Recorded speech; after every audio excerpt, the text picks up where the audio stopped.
Yes, wadau, habari yenu? Maneno ndio hii hapa Seattle. Karibuni sana. Karibuni sana. Yeah, I hope mmeshinda vizuri. Mkutano ya Rigijidio iko karibu kuanza. Yeah, I'm glad that you appreciate what is happening. So karibuni sana.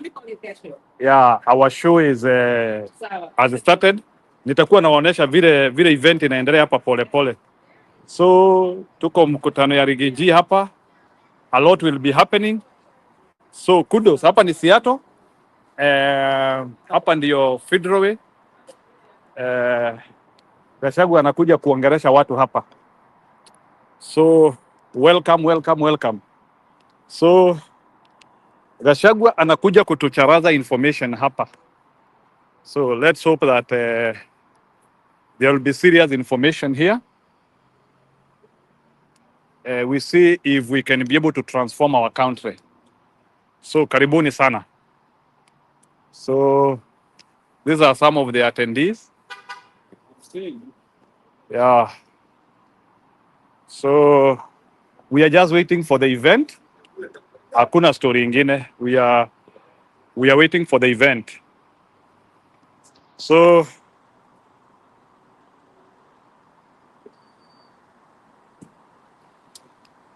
yes, we are just waiting for the event. Yule atataka kuingia, wacha niweke link hapo. Nikipata Gachagua kwa street nitamuongelesha. Yeah, but so in event ya Martha Karua na Gachagua saa hii, we are coming right now. Hapa ni Federal Seattle.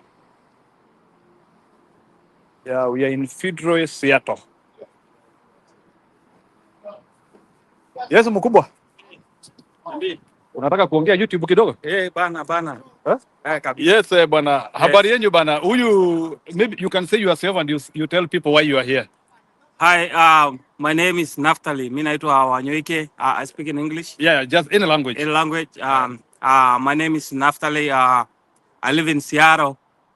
I've been living here since 2018. I'm from Kenya, Samburu. We here. We welcoming the former Deputy President, Deputy President, Rigathi Gachagua. We here as a big team, Seattle area, home of Boeing, home of this is the home of Heart of America. We here. Sure. And we here is a big team. So, what is your expectation today in today's meeting? We expect to okay, as a Kenyan, most of my family are in Kenya, so Kenya is in my heart, and we come here to listen to our leaders and see what they got for us and what plan they have, because we are very sad for whatever is going on in Kenya. We are really happy. Do you believe we can remove Kasongo? Do you believe we can actually activate one term?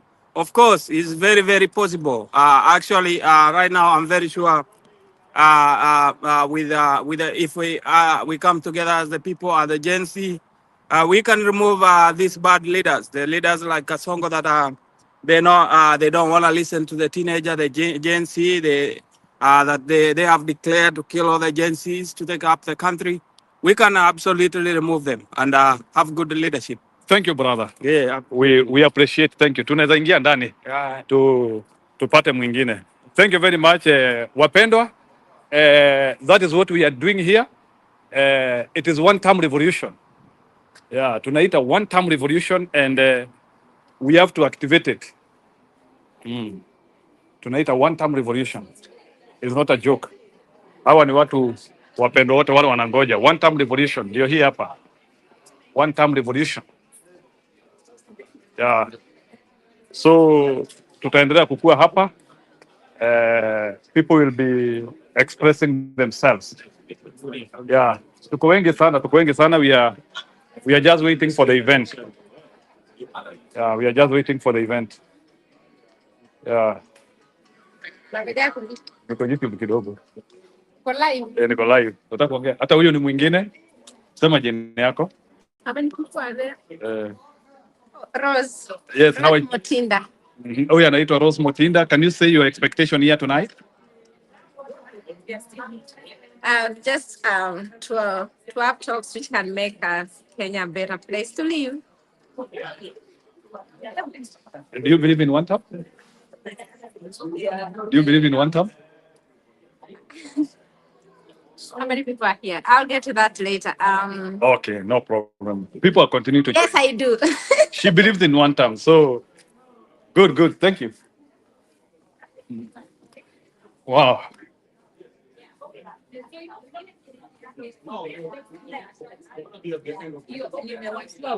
Yes. Yeah. Yes. Marafiki ndio hawa. Good, karibuni. Ukiingia kwa show unasalimia watu. Yeah. Hawa wote ni yeah, it's a packed event. Hi, habari yenu? Yes. Nataka salimia watu YouTube. Yeah. Hawa ni huyu ni mwingine tunangojea Gachagua hapa. Yeah. I'm just it's my YouTube. I'm just broadcasting. Inaitwa Kenyan Democracy. At Kenyan Democracy Talk Room. We talk about Kenyan democracy. Hapa tunakuja kuongea demokrasia ya Kenya ama no, they are for Kuna vitu mingi zinaleta watu. Moja ni appetite. Okay. Moja ni appetite. Okay, you can tell people. Okay, appetite is one. Na secondly, tumekuja kuonana cousins. Cousins.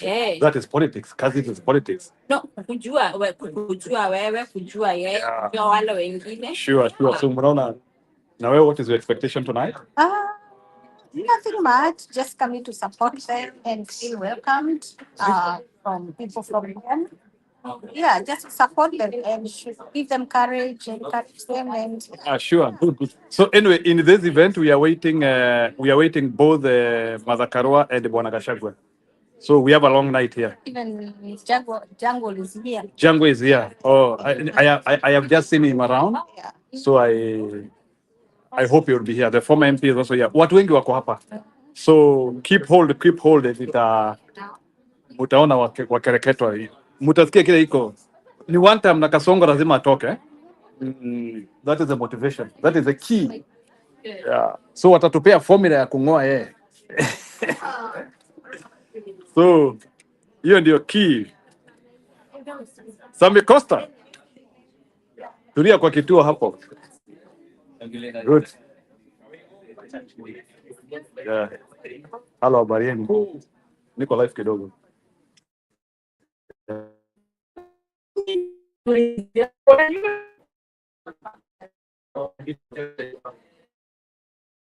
Gotcha. Don't check the news when they're not. What do you pay? Oh, yes, how are you, sir? Good. Yeah. Can I do you as point of view? You're from where? I am from Minneapolis right now.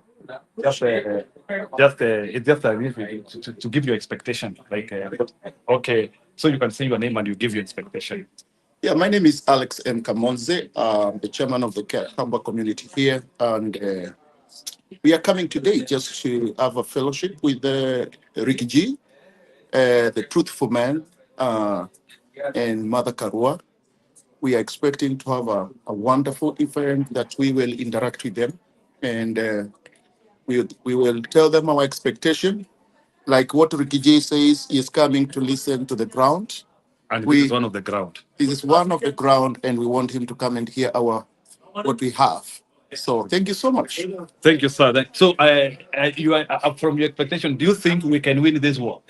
Oh, very easy. The ground, we have been listening what is happening in Kenya. The people are tired of dictatorship. People are tired of excessive taxation. So, and according to the way we see the situation in Kenya, this is a done deal. So please, we see a new change. Thank you, sir. We are all here because we want change in Kenya. Thank you. Thank you, and congratulations. Thank you. Appreciated. Yeah, so naona watu wanaingia. Good. Yes. Yeah. Uko kwa simu? Not yet. Nikuuliza swali moja, niko live tu hapa. Yes. Yes, unaweza introduce now and you explain your expectations here. Hapa hii ni mkutano ya Bwana Gachagua.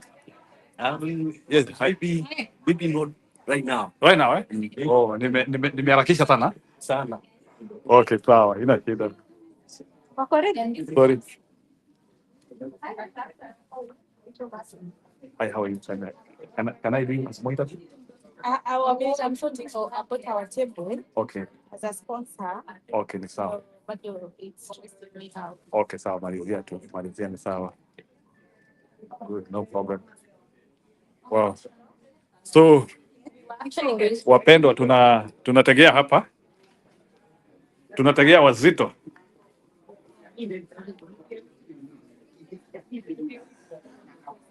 Tunategea. Yeah.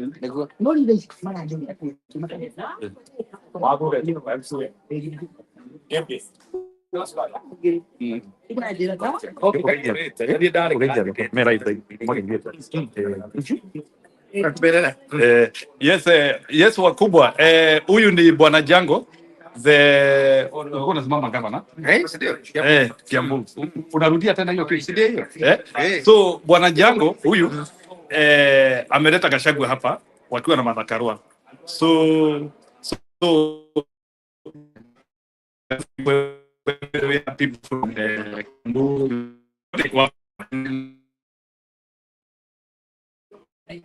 so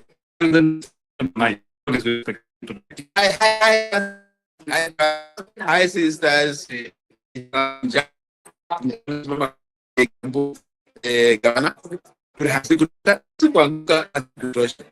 And the member of yes, one time, right? Samahara,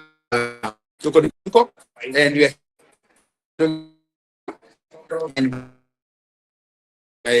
and by the time we're done here, we have converted the whole of diaspora to this series. But what you say is one position in the position you get the one. This sound must go and Congo must go. Congo must go.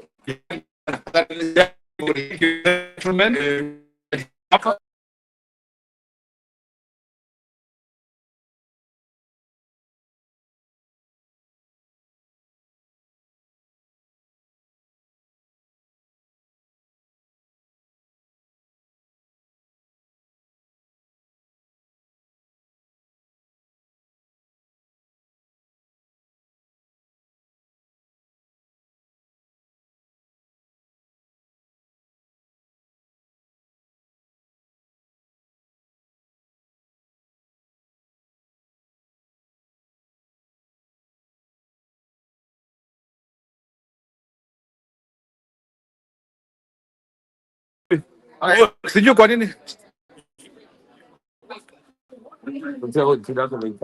Oh, sauti sio clear. Okay, wacha nitafute network. Wacha nitafute wifi hapa.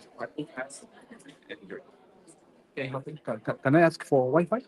There is no Wi-Fi. There are other ones. Oh. Ai.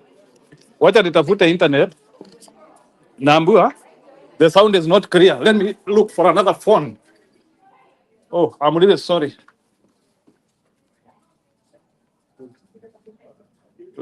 Tutapata wifi hapa. Oh. Wacha nifungue hii simu nyingine.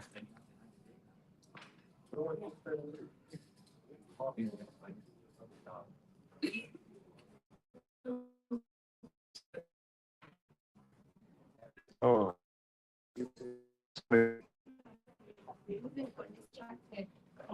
Wacha nifungue ingine.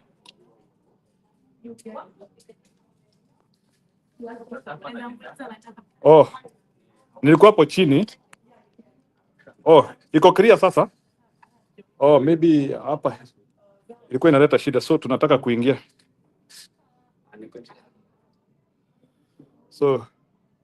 So you can hear me, eh? Ni event ya Regina Martha Karua tumekuja hapa.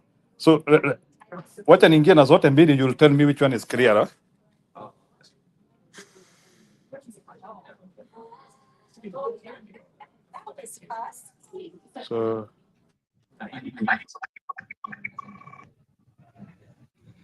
So can you get me this one?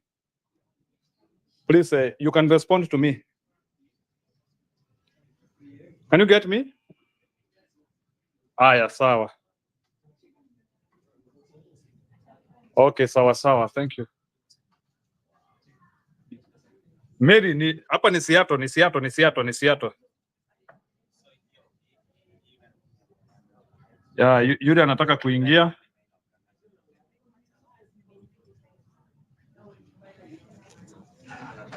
Link ndio hiyo. Yes, hapa ni Seattle. Waiting for wakubwa. Unaweza kuuliza swali kwanza? Okay. Unaweza ambia watu jina yako na your expectations. Yeah. Little Kevin, we are expecting to hear from Gachagua, and we are also going to be checking out her books. Have you seen her books? Oh, the books. Oh, her memoirs. Okay. Mnanisikia vizuri?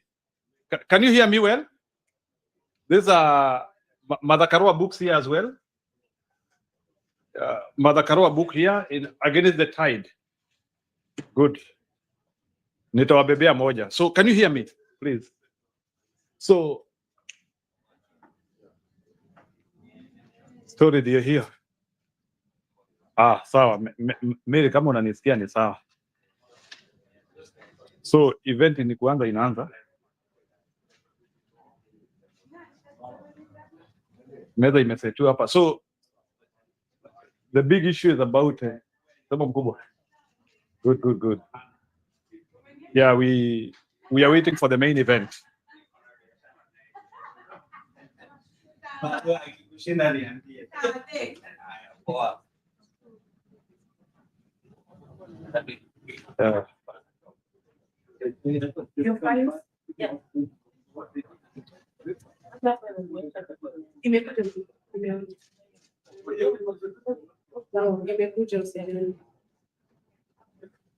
Okay, sawa. Ngoje sasa ni watu wanalipa gate pass hapo waingie. Madam unachukua cash app? Yes, I am. Cash app? Yeah. Cash app mangapi? 100. Hello.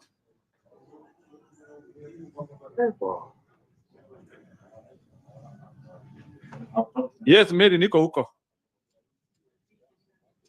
Don't joke. Niko huko. Yeah. Mambo ndio hiyo.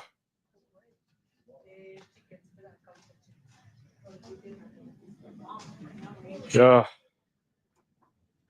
Sahi ni 7:32. We are waiting for these people. So I hope tutapata nafasi ya wao. Mary, usiniambie. Sawa, karibuni.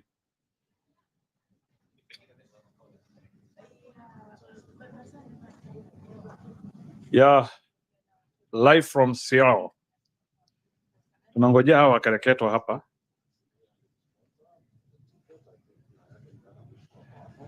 Mary, utaki kuingia kwa kituo?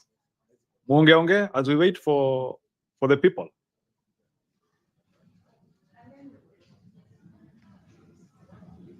Na nataka kungojea hawa wakereketwa hapa.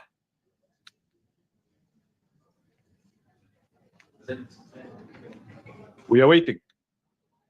Oh, sitaki kwenda chini because chini I've realized that the network is not okay. Anyway, ni one time revolution iko hapa. So don't worry about that. One time revolution.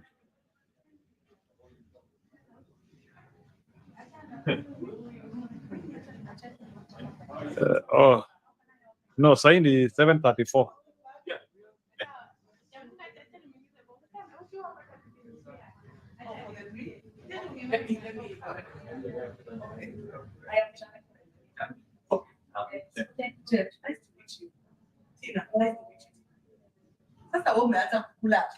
Yes, Roberto, niko hapa Seattle sahi.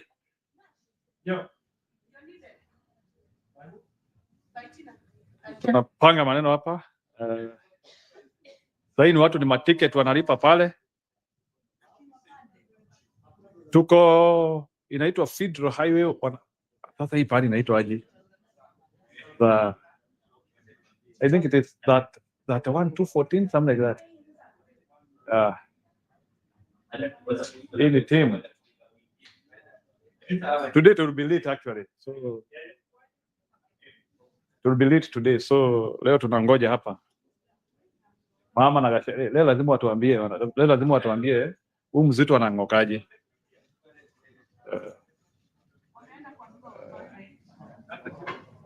Leo lazima watuambie huu mzito anang'okaje bwana. Unaweza nicheki simu yangu. Ni ndio maana kada mitiga moja.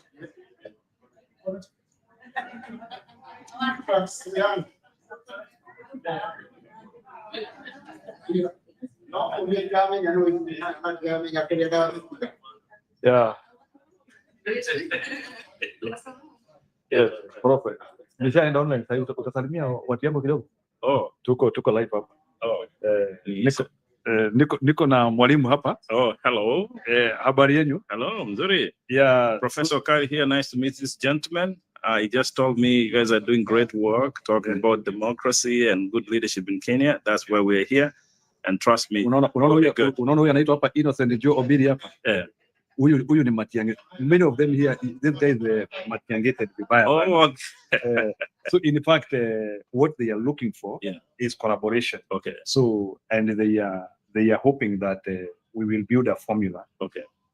Out of all the people, all of us, we will build a formula to rescue Kenya. Okay. So, and that's why we're here. Yeah. That's why here we're working on all the strategies and all that stuff. I'm sure things will be okay in the near future. So he's a very serious man. So nitawaletea report yake. So Bwana Innocent, I will bring his report.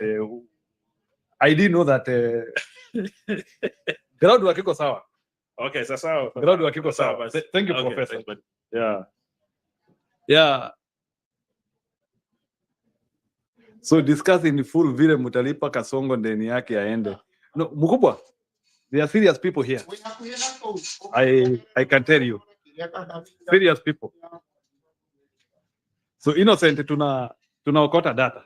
Don't worry. Lakini ile motivation nimeona hapa by the way is so huge. Motivation ya kutoa Ruto hapa si mchezo. Bro. Venye watu wako motivated hapa, wako motivated hata kuturiko. Wacha niingiza Irene. Hi Irene, how are you? I'm good. How are you? Fine, thank you. Today we are broadcasting live from Seattle. I'm in Seattle. I'm coming. Oh, unakuja hapa? Nakuja, nimetoka job. Nitakuja hapa about 8:30. Oh, ni sawa sasa. Tafuta Njiro Mwaura sasa. You'll see him live today. Nitakutafuta. Yeah, tuko hapa. I hope you can see the motivation which people are having here. I can imagine. I saw the morning session. It was amazing. Sure, I really appreciate. I think the appetite to get Ruto out is so huge. It is, yeah. Anafaa aende. Aende kama kesho ama leo ama jana. Yeah. So it's an amazing event. Even Mother Karua is here. I know that was my motivation to come because I want to meet her. I want to see her. You know, I won't talk to her. She's here. But lakini bado hajaingia. Kip sasa ako wapi na mtu wake amekuja? Sasa wewe wachana na Kip sasa. Kip imebidi sasa mimi ndiye nimekuja kukutafutia mtu wake. Wewe ndio umekuja kumtafutia mtu? What's wrong with the kid? Sasa mimi imebidi kupatana na mtu wake before. Hiyo ni poa. I was actually wondering who else is. Yeah, nitakupata. Kuna mtu mwingine yako? Out of the people I have seen, hakuna mtu najua sasa kutengeneza marafiki. Oh, okay. Wacha nisalimie mwambie hapa. How are you? Haya, sawa, nitakutafuta nikifika. Okay, kidogo Irene, eh? Let me Okay. Number huyu anaitwa Okay. Irene, just be explaining the expectation. So, nitaelezea what is the expectation yako sasa. Ama nini kimekuleta hapa? Hii nimekuja kuona watu wangu kutoka Kenya. Okay. I live here in Seattle. Yes. So I am just excited to see my people and hear what we have to say and answer the questions that we have had all this time. Okay. Yeah. Are you aware of the problems in Kenya? Yeah, that's fine. Do you think we can solve them? Yeah. Do you think the leaders who come here, they are ready? Mama, Okay.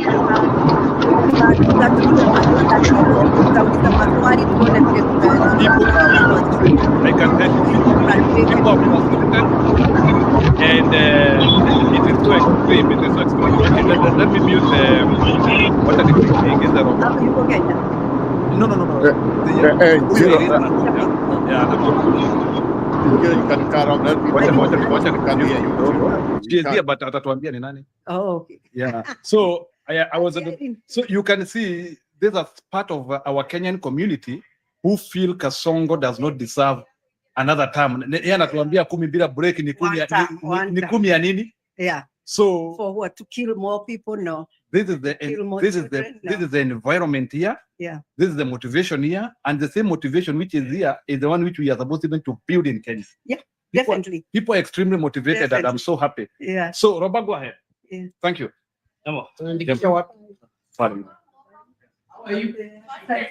Oh, Roba umeenda. So bwana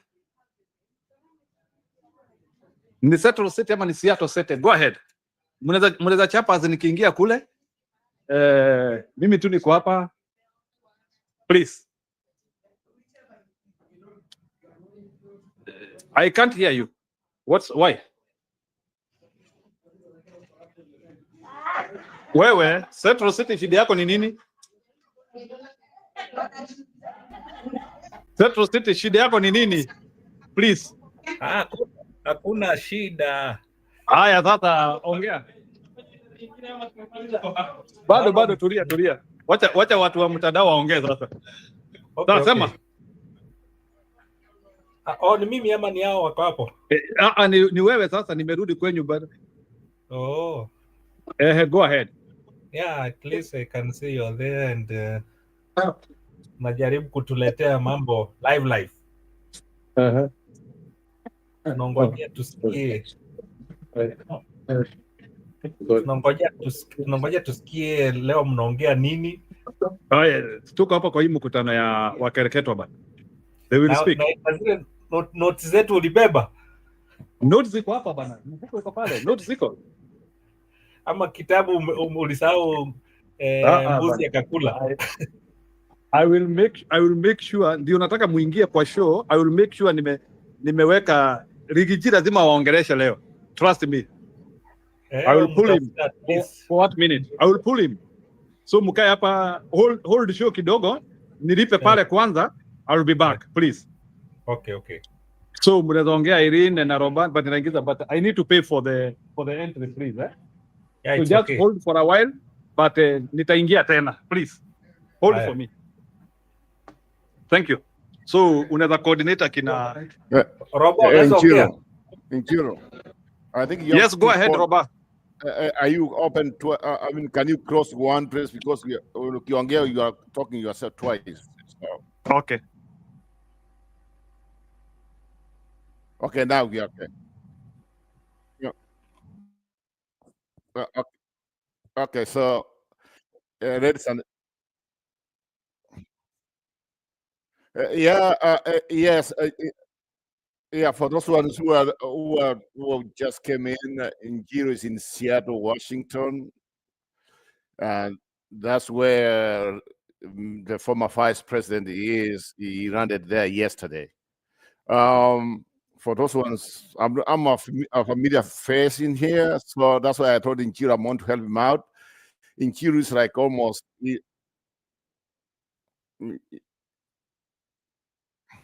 Oh my goodness. Roba, endelea, uko sawa? Yeah. The problem, I'm just hitting myself like twice. I don't know.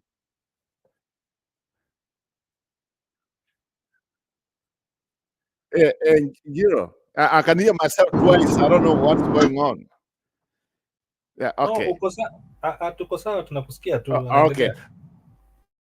I was just saying, what are difference with the max to see the former vice president? Yeah, Nico.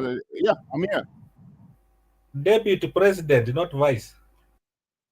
What's that? Deputy president, not vice president.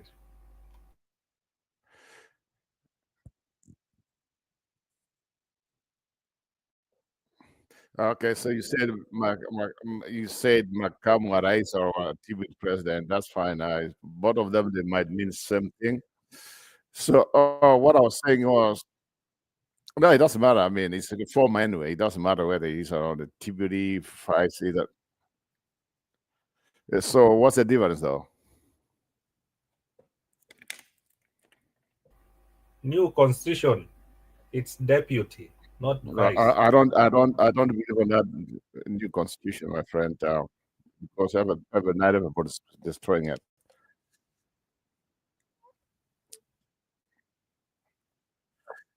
Okay, so Chiro, are we going to have these guys? Are they going to come on air? Is Madakarua is there? Yeah, wako hapa, so watatuongelesha, don't worry. So once wameingia, that's why I want the show to be here ili wakiingia ni waeke. Mutawaona. Trust me, the show will be live for them.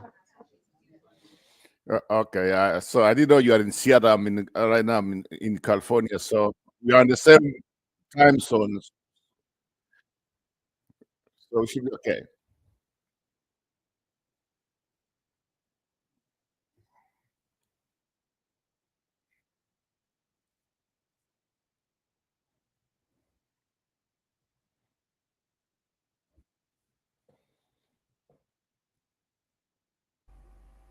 Roba, ongea, tunakusikiza. The problem is there's this nikiongea, then baadaye a few minutes later najisikia tena nikiongea. It's just like interrupting me. Ni headphone zako. Headphone, maybe you remove No, the my headphones. headphones are okay. I use these phones here. The problem, maybe I thought ni kama streamer is a StreamYard ndio nimeopen Maybe umestream or YouTube. kwa YouTube na umestream. Yeah, but I was just trying to see. I think we should be okay right now. Hebu toa YouTube kama umestream, ukiingia na stream na ukaacha YouTube. Okay, what I'll do, let me go out and come in properly. Roba, toa YouTube, ubaki na stream. Yeah, let me go out and I'll come properly now. Roba ski. Unajua Roba ameingia akastream ndani enter the studio, sasa akaacha YouTube ikiendelea, and that's why anasikia hizo echoes. Anyway, Njiru,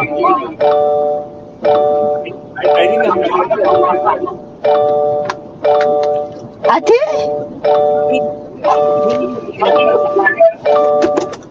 Oh, ni pole, ninatoka kwa gari. Nitatoka, tutaonana, tutaongea baadaye. Okay, umute. Yeah, okay. Okay.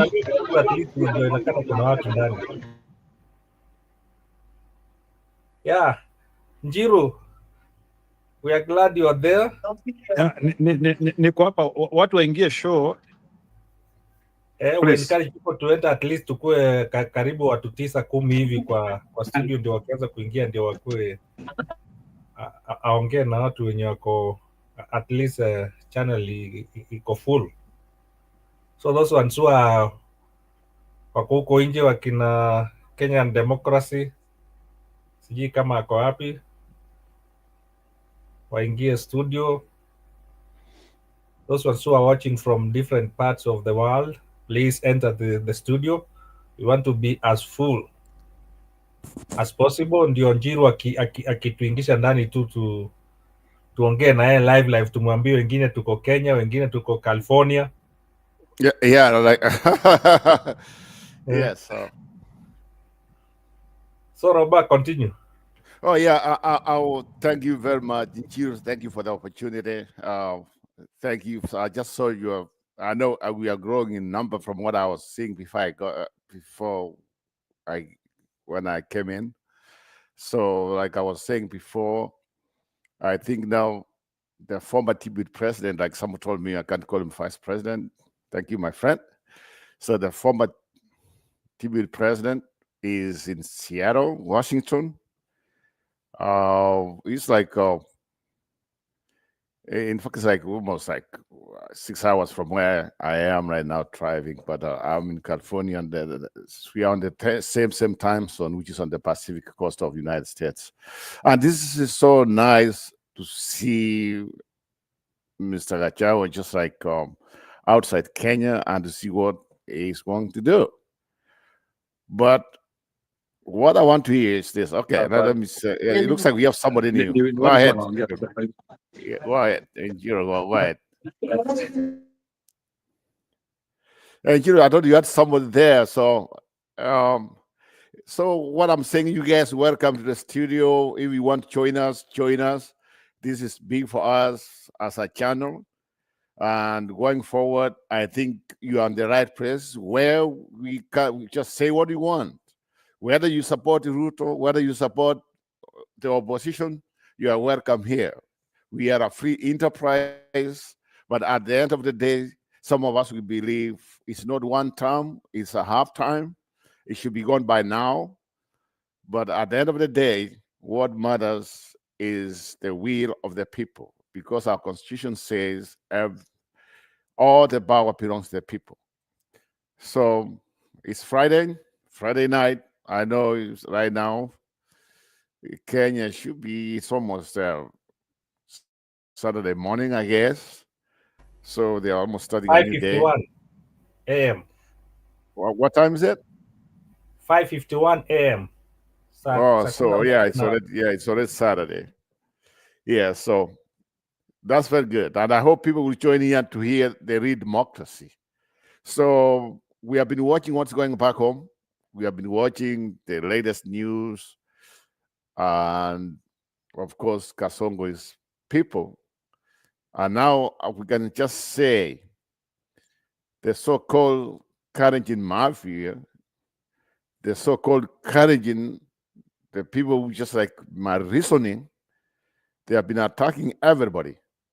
And we love the Karenjin people, but there are people who are so-called Karenjin people, like this guy who comes in and says he wants some people to be killed. He wants people to be killed, not to be shot and to be killed. A member of parliament, if I'm not mistaken. And he's still working, and nobody's even that's ridiculous. That's ridiculous. At the Wanasema, at how comes Kibaki was there he went for 10 years, or Horu was 10 years, and them so they also want to go 10 years. Ngong. Let someone tell them, no, not this time. They will not. They will not. These are changed electoral, and I know our people. This is going to be like 2002 election.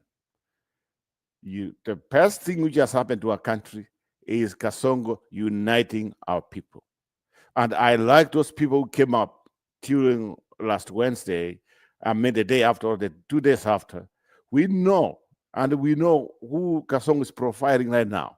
We know he's trying to put that picture on the people from the mountain. And those Kenyans who came up and say, all of us, we are Kikuyu. I salute you. We are all Kikuyu when you attack. When you attack one, you attack all of us. And that's the truth. And I see that spirit of Kenya. And we love our country now. We are united. We are united in one common goal, 2027. This dictator must go. This dictator must go. And that's a reality. We have to. We have to. There's no other choice. He has to go. So I don't know anybody wants to come in, but we are here. It's almost 8 p.m. where our former vice president is. It's getting like 8 p.m. Pacific time, which is almost, I guess, 6 in the morning Kenya. So we hope people you can tune in to hear what the former vice president is going to say, vice president or timid president. Yeah, keep on using the two words. It's nice. Nice to see the way he was welcomed yesterday or the day when he got in. I don't know the rest of his trip from Seattle, where he's headed to. For those ones who don't know Seattle, Seattle is the big city of the state called the state of Washington. The state of Washington, which is next to Oregon. From Oregon, you come to California. So after Seattle, well, Washington is Canada. That's another country. So that's where he's starting his trip on the west coast of the United States. Maybe goes to Central, go to Minnesota, maybe he goes to Texas. I don't know where he's going to come here in California. Then he heads back to East. So I don't know how his trip is. They say it's 2 months, but we have to see what happens here. But I think for him to be here, it means a lot. And I think those ones who are back home, the so-called Kasongo people, they think they want to take advantage of that. But I have something for them. This is not going to be easy for them. So the more he's going to put himself here, the more, of course, the international community will know more about him. And the world, what do we want to tell our Kenyan people? Let's listen to what he's going to tell us. What's the way forward? And those who are back home, the so-called opposition, I want to see also how they are going to run, because I hope they are not going like be quiet because Gachagua is away. We want to see them active. We want to see them knocking Kasongo down. We don't want to see that vacuum because he's not in the country. This one has to continue. We have to continue doing what we have been doing. Put the pressure on. And since now today we have the new IBC coming in, we have to start calling everybody, all members of parliament. I don't care. We call all of them. Let's call all of them, and we make history. We call all of them, if possible. We call all of them, and that one will make people realize that we are really not happy on what's going on in the country. The so-called parliament, in fact, they are not doing their duty. If parliament was doing their duty, at this point, we will talk of impeachment of the president because he has broken the law.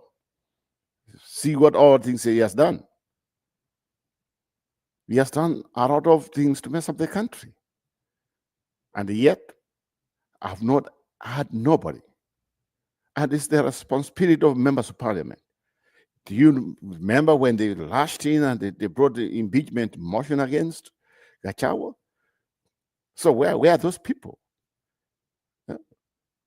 Ruto is a criminal. By now, he should be impeached out of office. I don't know whether Soprano or somebody else is going to come in. Let's go for elections even before 2027 so that we can save our country. Because when you come in and you lie to the people, you campaign, but when you come to govern, you go the opposite way. Going forward, I think politicians in our country should run. When you go to a campaign, whatever you promise, you must fulfill. If you don't fulfill what you promised, then people will hold you accountable. Take responsibility. Take responsibilities. And going forward, let's have a changed country.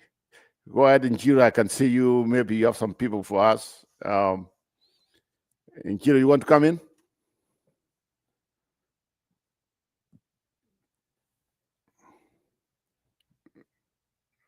Go ahead, Njiro.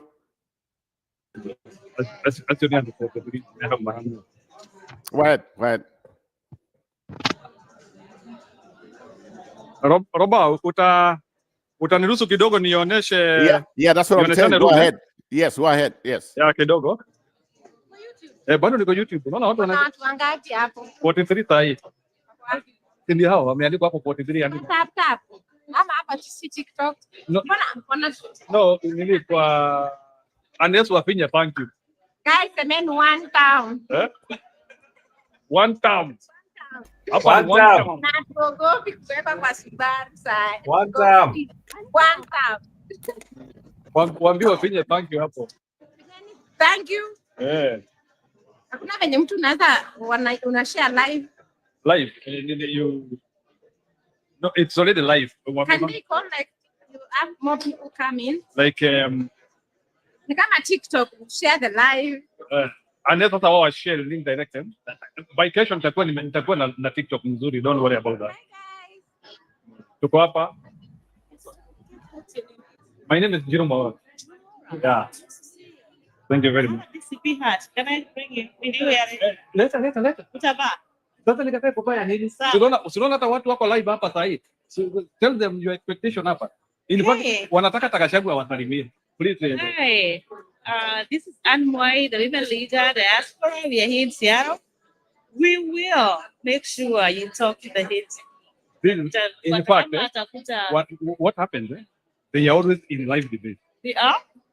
They are always in live debate, and they are very serious people. Hawa watu wote unaona hapa wanaongea wanaongea story ya kutoa Kasongo.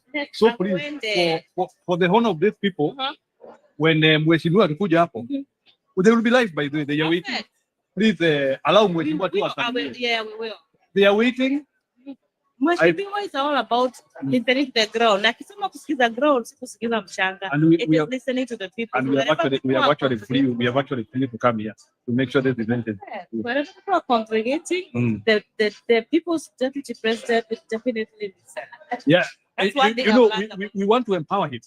We have to empower him because huyu Kasongo, we cannot just continue entertaining an individual like that one, and our young people are just dying, and they're supposed to be given jobs, not to die. They're dying, they're jobless, and the people with the paycheck, the Gachagua, everybody in Mount Kenya has a business, they know the business is down. And then they are lying to us that those businesses, it is our people.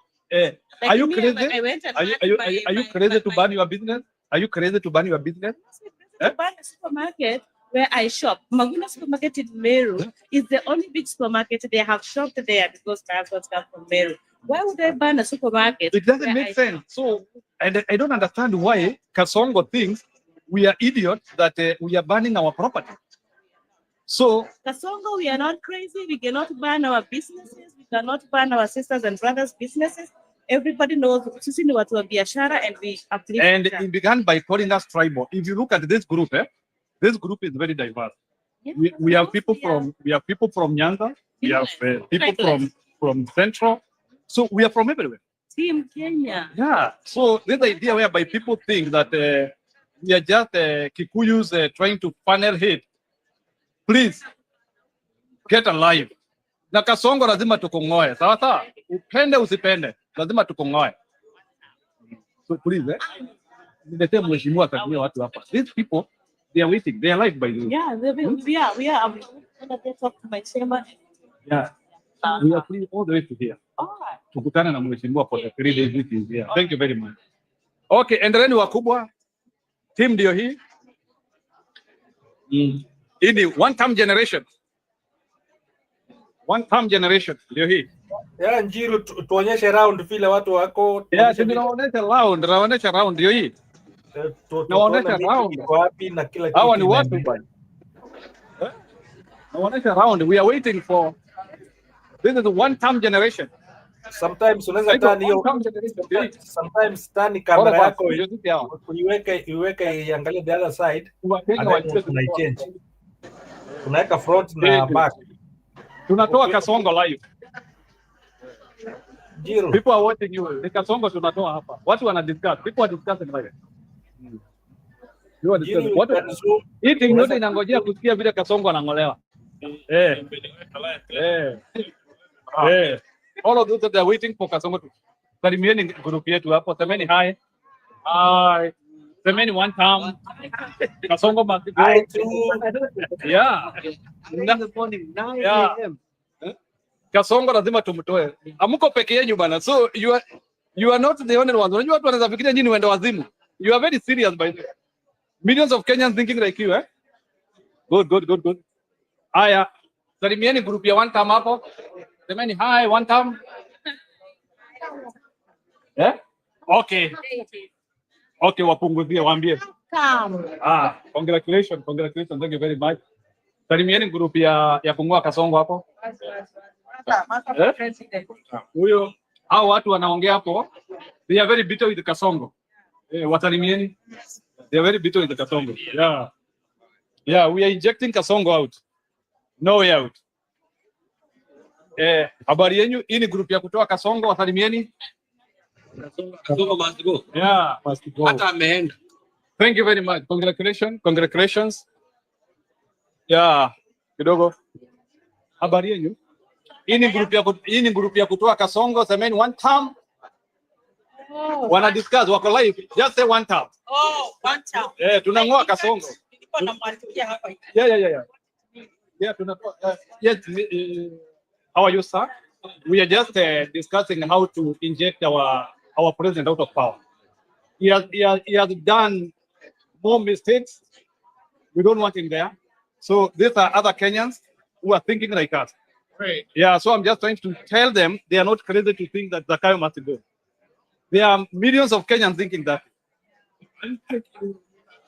Yeah, we have to do it. I'm thinking president here. Okay, can you tell them? Can you tell them about that? Can you tell them? Everybody bad has to go away. Tell them. Just talk. They are listening. You don't need to touch anything. Just talk. It's live. Yeah, I think people that are corrupt should be taken out of office. And I think our current president of the United States is one of those people. And it sounds like you have a counterpart in Kenya that is of the same type of person and should be replaced and impeached. Thank you. Okay. Jero umesikia hiyo juu ya DJT? Sasa mami na wewe ambia raia hapo. Yeah, sasa hata sisi tuko huko na Wamnyoro tunasema anaitwa Ni kasongo must go. We don't want it. Must go. Ni one term. Hakuna kitu ingine. Thank you very much. Thank you guys. Thank you. Na muendelee hivyo. You are so serious, brothers and sisters. You are not joking. Thank you. Habari yenu. These are other people thinking like you. Hawa ni watu wa one time or half time. Salimieni, sema hi. Waambie we are here for Kasongo to go home. Iko live ni YouTube. Yeah. Ni Wakenya kama sisi tu, they are waiting for us to hear our deliberations here. Yeah. Hawa ni watu. Thank you very much. Okay, kidogo tuingie hapa. Habari yenu. Hawa ni marafiki wengine wanafikiria one time ama ni half time, wasalimieni, semeni hi. Yeah, one time. Na Kasongo lazima tutoe. Right? Kasongo lazima tutoe, sivyo? Yeah. Lazima tutoe. Haya. Hivyo ndivyo room inakaa. Wana innocent. The innocent, the room looks that way. People are continuing to congregate. Sema one time hapo, watu wako live. One time. Good. Anyway, wakubwa iko namna hivyo. So you can continue the debate. Wacha tungojee sasa wakereketwa. Wakereketwa wakikuja. Jero. Go ahead. Jero umesikia DJT pia ni one term. Huyo si kumalizia anaenda. No problem. Don't worry about that.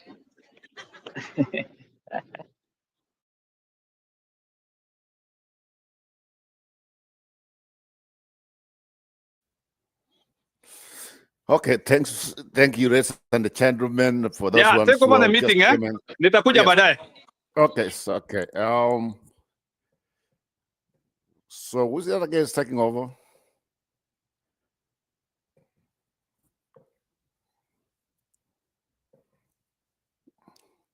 Okay, anybody wants to come in, you can come in and we can have a discussion when we are waiting for Nchiru to engage some people on the ground. Go ahead. Hello, everyone. I just want to, I'm kind of excited today for Jiro arranging, all that is done for the show tonight. It's kind of exciting, especially to see if these opposition leaders can join the show so that we might have a chance to listen from them. And if given an opportunity, we might, share with them some of our concern, and it will be a good opportunity also. We as especially those in diaspora, we can share with them our views on the kind of a country that we need. And also, this is a good opportunity to share with them thoughts on how, people outside Kenya needs to be protected, because the current regime has been neglecting Kenyan interest in diaspora. You find that we don't get any representation from our country. We feel that our nation needs to defend us wherever we are. So those are some of things that I'm kind of very interested in hearing their opinion on what will be Kenyan stand in case they take over the regime, about our security outside the country. And also, there are so many international countries that are coming up with so many regulations. What is Kenya counter attack? What is Kenya's response to also ensure that these regulations are fair? They are not just one-sided, because some of these regulations, we kind of feel that they are kind of oppressive, and we are just giving these countries like an open blanket. Then they can just come to our nation easy, and with them going to their nations, it's like it's kind of difficult because of the jurisdiction and the process that you have to go through. Some of them are so uh, are so inhuman. So we need leaders that will stand up for the people. If maybe these are the regulations that you have for us to enter your country, we'll also counter and say, okay, yeah, we are reading from your same script. If you want to come to our country, we also need to check your social media account. We also need to do 1, 2, 3 things before you enter our nation, because some of these people, they enter our country so easy, but once they're in our country, they're pedophiles. They are just offenders as the way they look at other nations. So we need to hear from our leaders what is their take on that, and what is there for us. Like right now, this current regime in the United States, they're thinking about taxing us money that we've already paid taxes on when we send it to our family. Those are things that our countries also need to, to have a response on, because we don't like to be double tasked. So what will the regime do to protect this kind of laws? Thank you.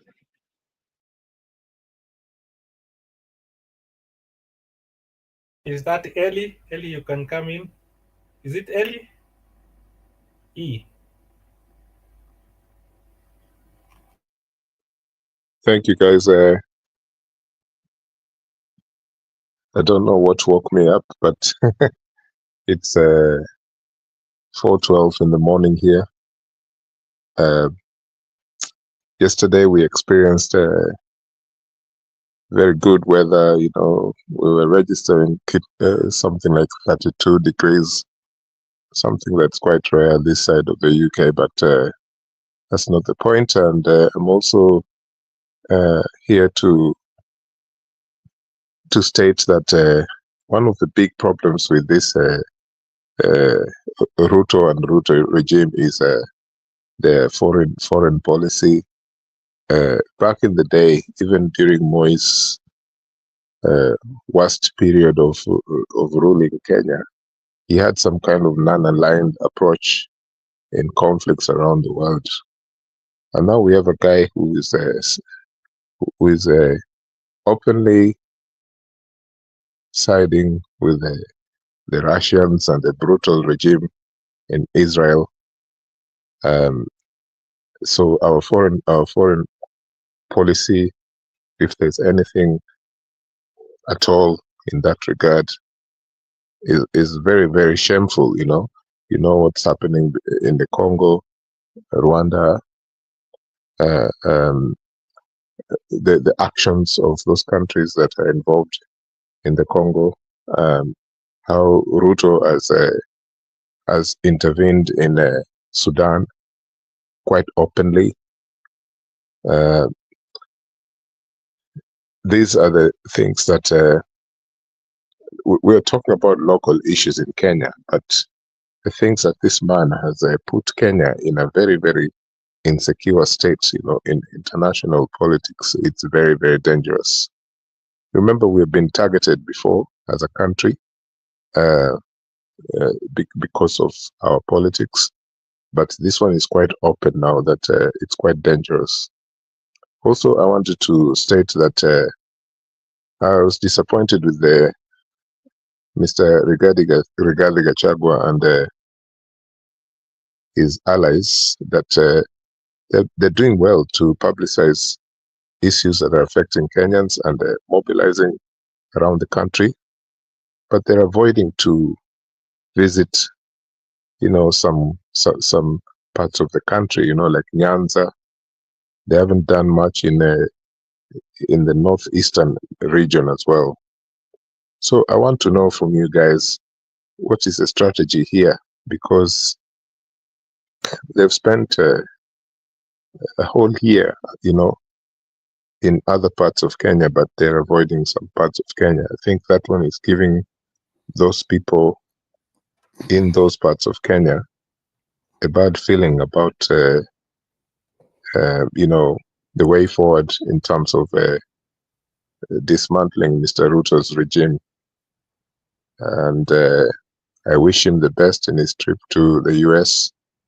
I hope that Kenyans can try and understand what it is that Mr. Rigathi Gachagua and his team are doing, because now he is the new Raila.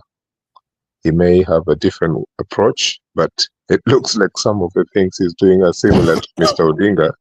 For example, Mr. Odinga staying in the US for 2 months. That time when he came back, when you were away, I think Rigathi Gachagua is using the same approach. We'll see if it works. Thank you.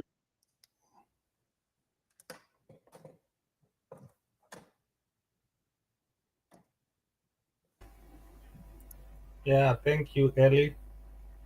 Don't be disappointed by the strategies they are using to make sure that they cover the whole country, because wanasemanga 1,000 miles begins with one step, and whatever they have started is what they are able to do. Some part of the country is not viable to visit now. That's why they are starting from somewhere so that they get that momentum and they're able to move to different parts of the country. I know many citizens in different parts of the country which you are saying they are waiting for them, but I believe that by the end of this year watakuwa wametembea most of these parts. I know even Nyanza, they have not moved, especially the Kisii part. So they're coming, they're going there. The eastern part, I believe they did it. Walipita huko Ukambani, wakaenda Mombasa, wakapita huko, wakaenda western, wamemaliza kutoka huko.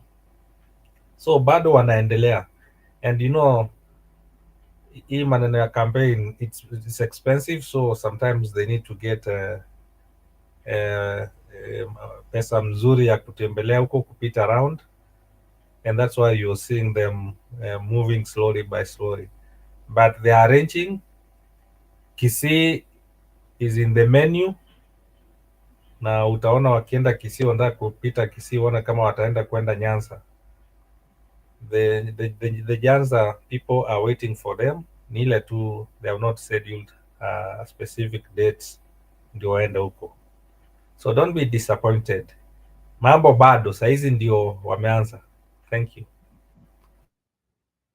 I think also, let me add something. I think we cannot blame some people at this point, say because they've not won some part of the country, and so that one makes them less like people who are representing our nation. At this point, I think they are trying to lay their ground. They are trying to put themselves together. I know, and I get it. We still have. I mean, we are Kenyans. Sometimes we have seen things come in and out. Of course, I agree with Eri. So Gachagua was a few months ago before he got impeached. We know where he was, but since he came out, he has said a lot of things which some of us we couldn't believe it. According to me, I don't know about yourself, but at this point, I am not want to criticize them that they have not gone the other parts of the country. For me, the way I see it, they are trying to put a team together. So we don't know who is where. So they are trying to see what kind of what they were trying to unite. Then after that, maybe now they will start, like someone said, to move to the other parts of the country. So I'm not a believer that maybe Gachagua, because he's now reading, is at.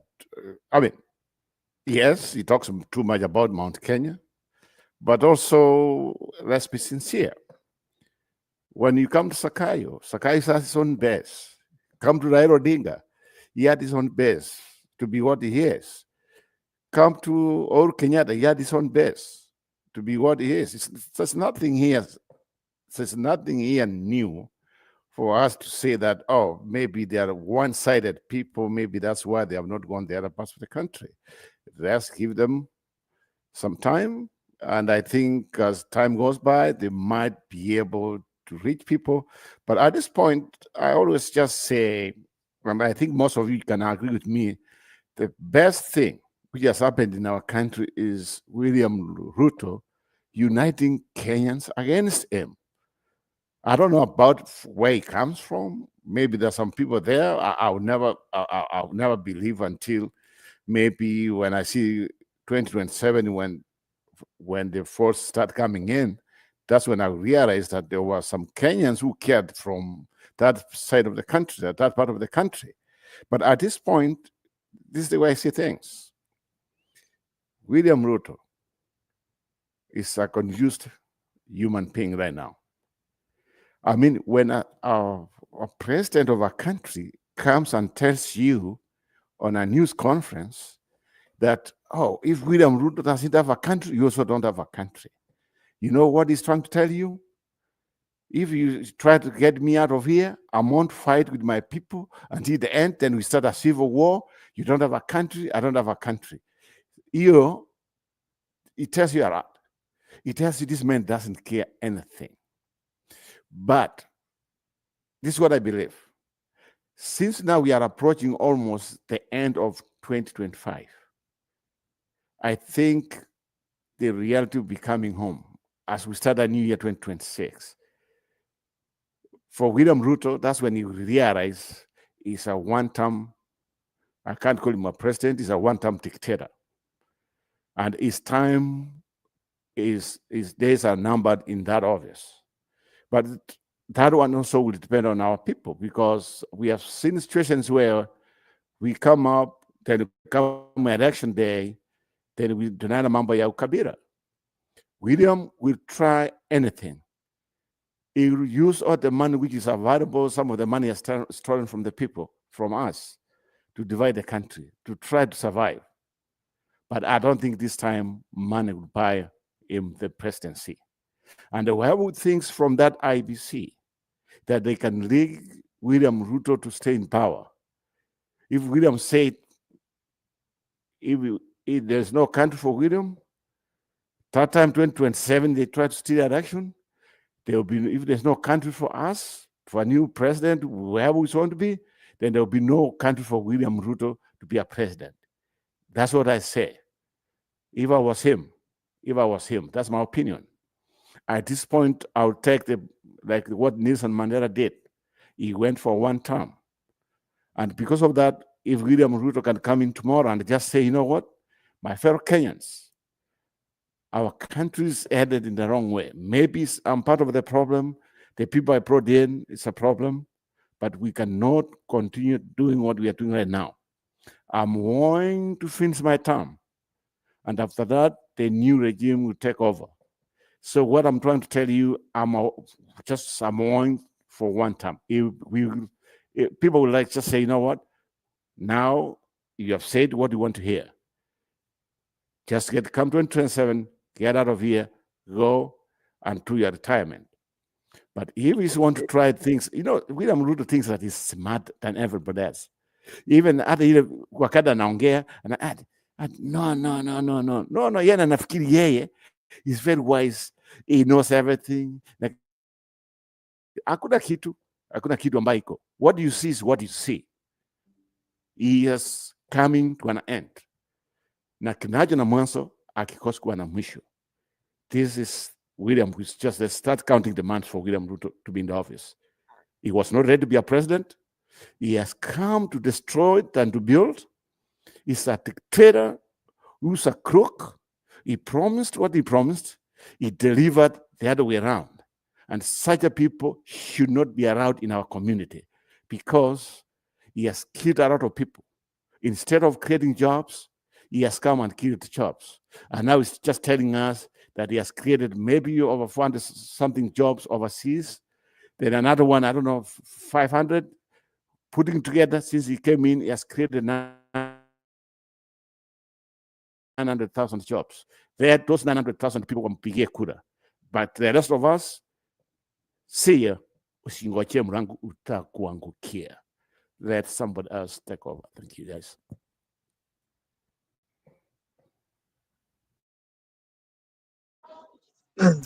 Ravik, you can come in.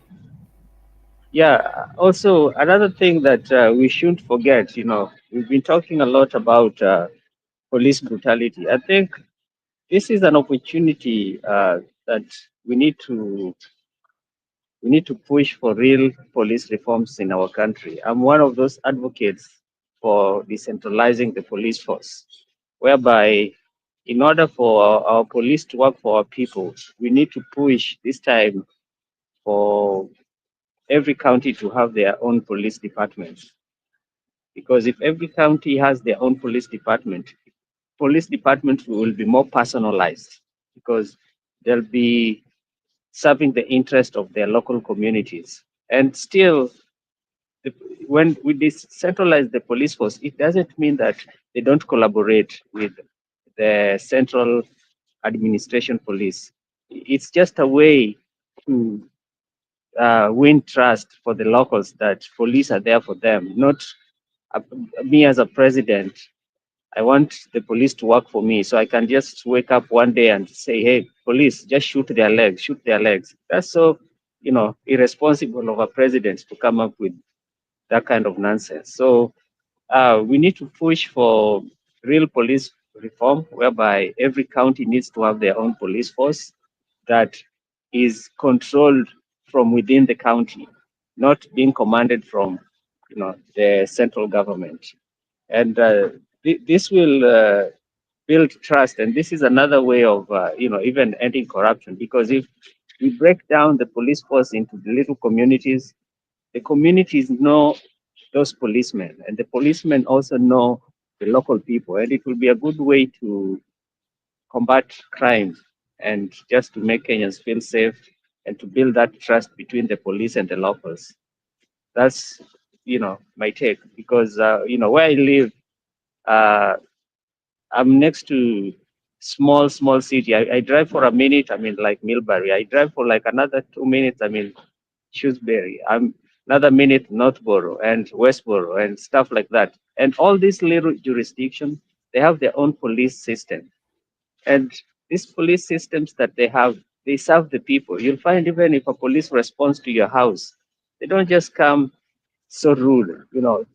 They're so it's like customer service. They approach you with some respect. They introduce themselves and they're in uniform. When they're in uniform, and even if maybe FBI is trying to arrest somebody within a certain jurisdiction, they have to notify the local police there that, hey, we are working on this case, and on such a day we'll be coming for this person, just as a procedure, so that the local police jurisdiction, they know that, oh, there's a an arrest warrant for such a person, they'll be coming for him. But they cannot just go to any jurisdiction without the local police knowing that they're coming. There has to be like a protocol that has to be followed. So even when they're arresting somebody, you'll find the local police department, they know that, oh, so-and-so was being arrested today. So it's not something out of the blue, or, there are abductions that are happening. So that will be a good way of protecting our people and also building trust between the locals and the police force. Thank you. Okay, Yeah, thank that's you. a good point. Yes, wow. Yeah, I agree with that. Thank you. Yeah, thank you. Now, since refugees in US, and some of the things that he was saying is that he went to kusikiza ground ya Wakenya who are outside there, and that is just a portion of diaspora people. It's not only in America. There are many people in different parts of the world, and we believe that one of the things maybe Jiru you should share to him is to make sure that he moves also from United States of America to UK to Canada to other parts of the world, just to make sure that he gathers the diaspora and puts them together. Let me come in. Sort to cut you off. On that one, also you have to be careful what we are talking about. So on that one, such a thing to happen, it's up to people in UK, maybe in Austria or other parts of the world, to organize for him to come, because you can't just tell him, oh, Mr. Civic president or whatever, or you can just call him, just come in. It does be arrangements. The arrangements I mean is this. Some of these things, even if you see on this trip, there are some things where the locals came in and they said, you know what, we come together, we want to have him an hotel. We want to have on him on the security and other things. He can't just come in, that would be too expensive for him, because at the end of the day, he's coming in and at the same time, he's trying to see how can he be supported when it comes to 2027 or when it comes to currently what's going on, because every campaign and what he's doing needs money. So it's up to the local people. If they can organize, and I know very, very good, the people in Seattle, the population up there, they're very organized, and that's why he was able to go there, because some of the things they just provide locally. Like Matiang was here a couple days ago. He was in Atlanta, Georgia, and he was in Texas. They organized for that one. So it's up to the local people to come up and just at least put some bill somewhere to help them to come in, and that might help. Thank you. I have mixed. Sorry, go ahead. I've not finished, Robert, explaining. Maybe you just came in before I finished. I was saying that one of the things we should encourage our diaspora people is to make sure that he moves other parts of the world. That was what I was saying, so that is able to speak to as many diaspora people as possible. Sometimes seeing somebody physically inakupatia ile motisha, it gives you that energy. And number two, what he said, that he went to rejuvenate, that is good. Kukaa kwa hii race for all these remaining 24 months is a long time. At least he needs to refresh and rejuvenate kidogo. And and I know financially campaigns are very expensive, so sometimes he needs to gather the financial muscles together. I'm a capital, so that is able to move around the country. That's Wait. Say Kasongo must go. Kasongo must go. Kasongo must go. Kasongo must go. Thank you. Yeah, thank you, Njiru. You are doing a good work. So we are seeing even many people, even Wazungus, are able to resonate with us, and that is one of the things that we need to see. Now Njiru is in Sato, and many people are asking, you give them the itineraries where he is moving to, especially after Sato. People need to know the movement, the route that is going to move for all those 2 months, and we want to listen to him first before we start giving what we need him to do. We want first to hear the first 2, maybe 1 week, tumsikize tusikie anasema nini akikuwa huko ng'ambo. And one thing I've seen, Ama noted from yesterday's, was it a breakfast? I don't know whether it was breakfast meeting with the Kenyans, is that he was able to inject and to say as it is the issues that are affecting our people here.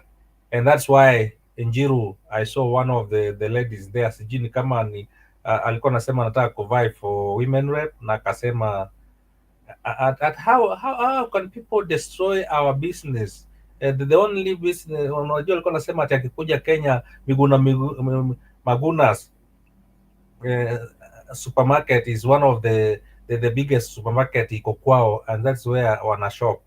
And how can people destroy our own business supermarket that we have in our local place? So those are the issues that I've seen now people are able to identify, na wameanza kuona hii kitu sio ati ni Wakenya ndio wanachoma, but ni goons.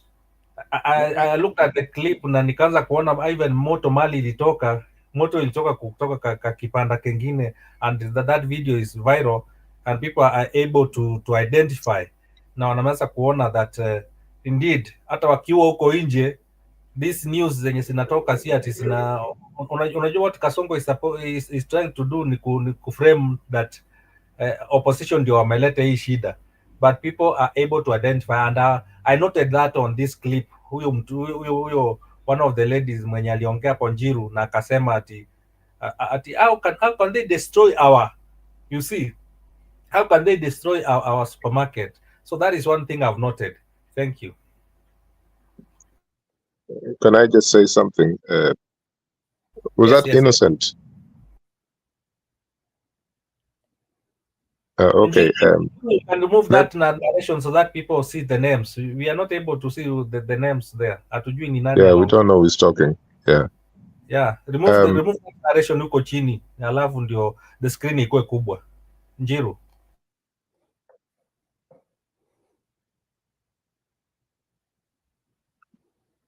Okay, my point was also this strategy of Mr. Gachagua and the others who are now spending time out of the country. I don't know, maybe it could be also a security intelligence thing, because it could be something to do with these people want to arrest him, and they think that the best strategy is they're threatening to arrest him in order for them to immobilize his politics, which is quite stupid, because someone like Gachagua, I don't think is afraid to be put in custody or anything like that. But it could be one of the security issues around his politics right now. I wanted to say that one of the disappointing things about our campaigns, even in the past, was the fact that only, according to the IEBC, I don't know if this is true, but according to the IEBC at that time, was only about 0.05%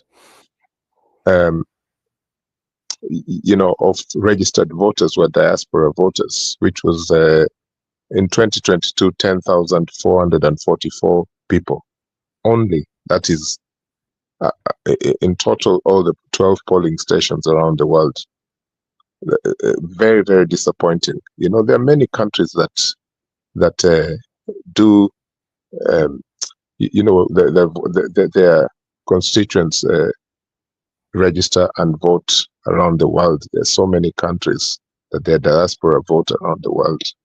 But the Kenyan example, of course, it's fairly new. We've done this, I think, in 2 elections.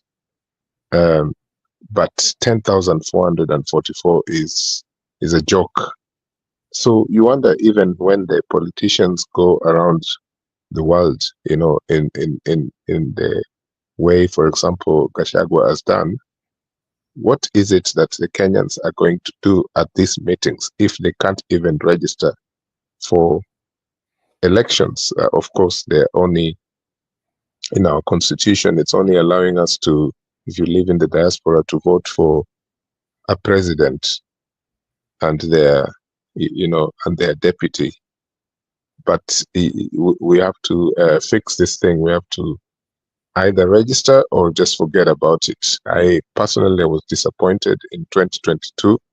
So I am still not 100% sure if I'm going to vote in this next elections, but I'm keeping my options open. But if I can just say that 10,444 people in overall 12 polling stations around the world, that's very disappointing, and no one can start talking about it was too expensive to fly to this place or whatever, and then you come to a platform or you go to the media or you even talk to your family and friends trying to impose on them to be participating in elections when you're not participating in those elections. This is very disappointing. Of course, people have legal issues in the diaspora, but there is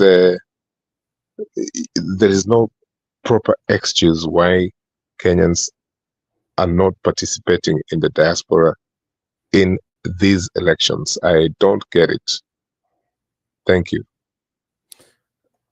Yeah, Innocent, can I come in to follow up on just to make a follow up? Yeah, sure. Yes, the one thing, if I might be wrong, and correct me if I'm wrong, there was money which was given to the IBC for all international countries, so just to go to registration. But you know what? That's why we say our institutions don't work. So what happened to that money? Nobody knows. So that money was spent, it was corrupted, but there was money which was set aside, billions, to make sure that there's outreach of all those people who are overseas. And the one thing also, I think, to make things easier is the way of registration. What's wrong with us? So if they want people to participate from overseas, they should come up with a mechanism of free, easy, and way of registering to vote. To register is easy, as long as you have a Kenyan ID or you have a passport. So at this point, one thing I've realized, the government of the day, they are always scared of the people from overseas because they know they are against them. Like now, Ruto would never want to see people overseas to vote because he knows that will be against him. So what he will do, he will do what he can to make sure there's no funding, or even if there's funding, because we don't have institutions which works, they can go there and corrupt and do what they want to do. One thing also, I want to make a follow-up. Somebody was talking about one way we should govern our countries to have local police force. I agree with that one. In fact, I will even just go with this. Our elections should go to local, to the county. This idea of nationalizing everything, nationalizing it, everything in Nairobi, everything, that's what's killing us. If we could just have like very organized, since we have counties at the county level, we tried two main things there. Sasa kama hii mambo ya police, let me just ask a question. Maybe somebody will answer me later on. Could you have somebody from all the way from Moyare? What's man there? What does he know about Kisii? He knows nothing about it. I chew him hard, the part people are. It's just there at the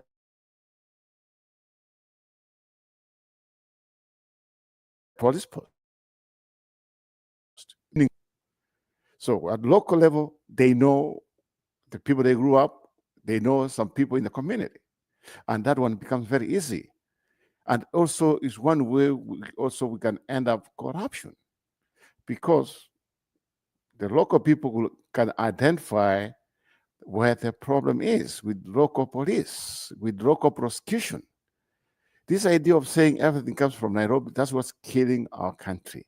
So far, our 2010 constitution, we had the DCI, we had some other kind of governments, institutions. What have they done? Nothing. Instead, they have now done to be what was before we got our new constitution. And now they are listening what this dictator is telling them. And yet we keep on claiming we are supposed to be independent.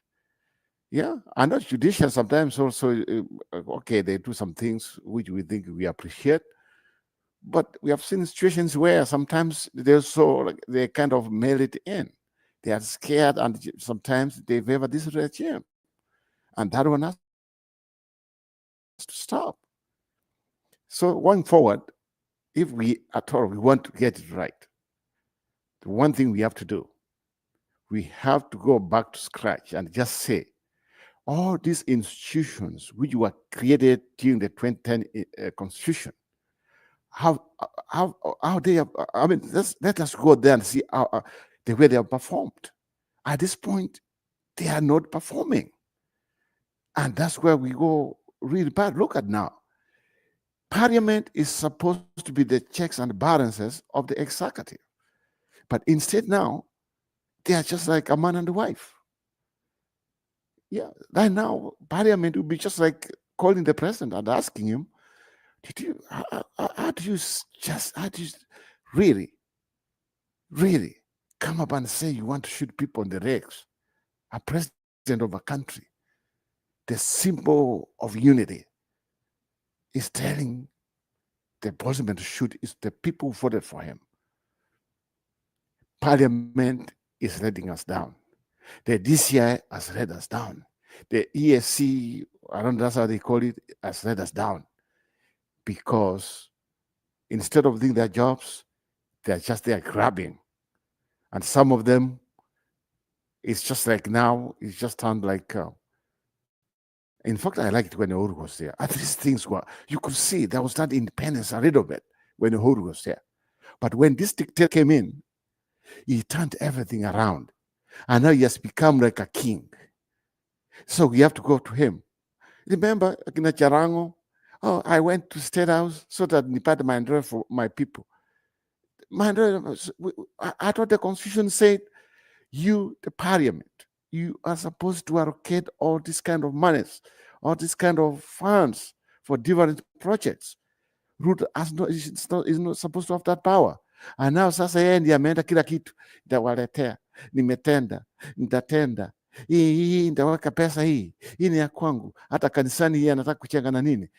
I mean, that's not the way our constitution was supposed to work. This man that I see now why he was against the constitution. He wants to be that, he should be the center of everything. Kwa sababu yeye anafikiri so wise than anybody else. Lakini unajua nini? You can see mahali amewekwa sahi is being squeezed. And the others keep on squeezing him. Because this is a wrong man. This man is a wrong man, because see what he has done.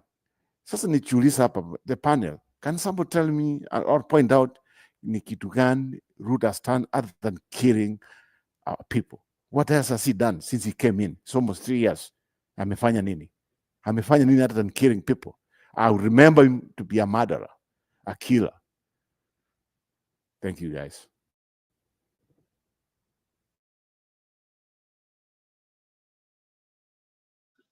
Ravi?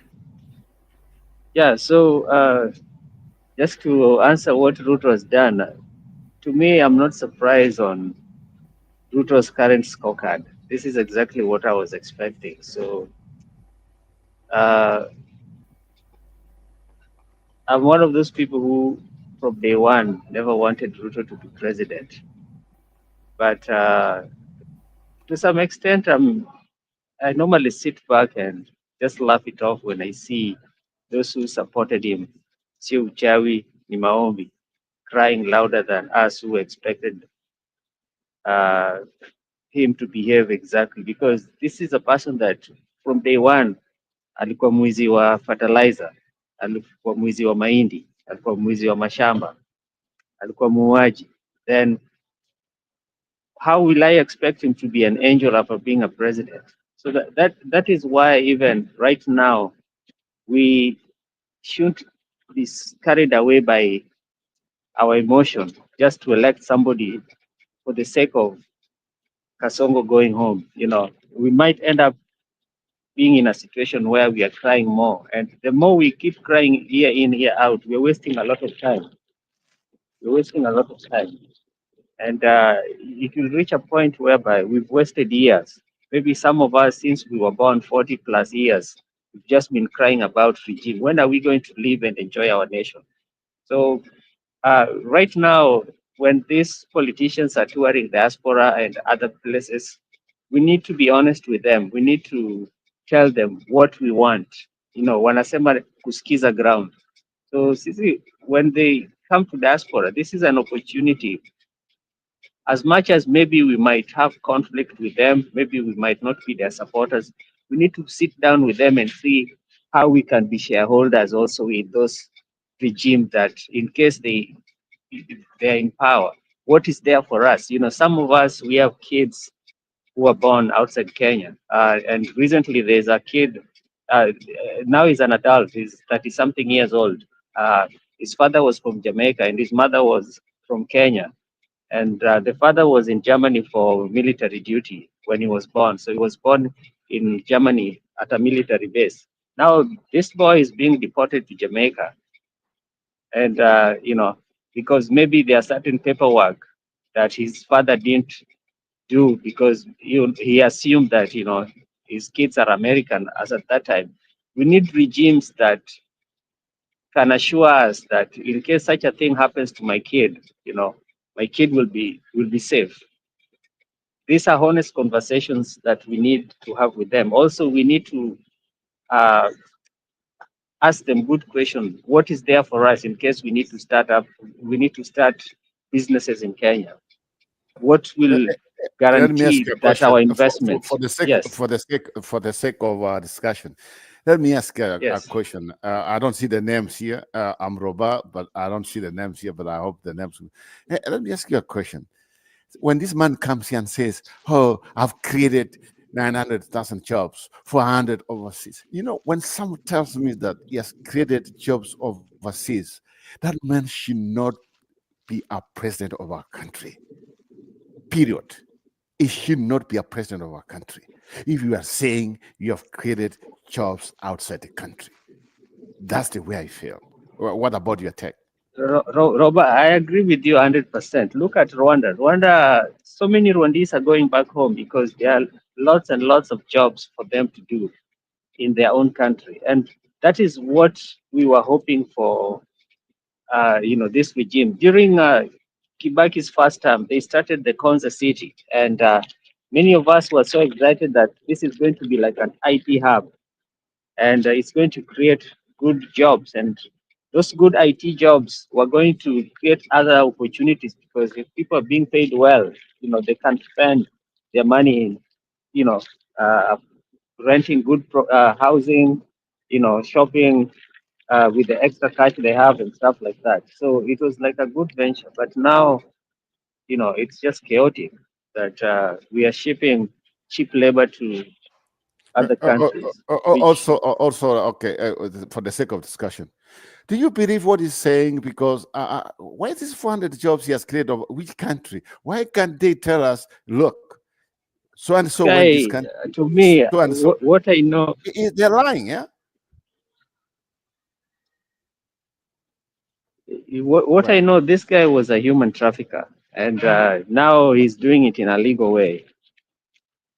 That's why he has authorized kids just to be taken to any country to do some unknown jobs, because those jobs that they claim, they don't have it even. I'll be right back. Okay. Robert. Robert. Yes. Go ahead.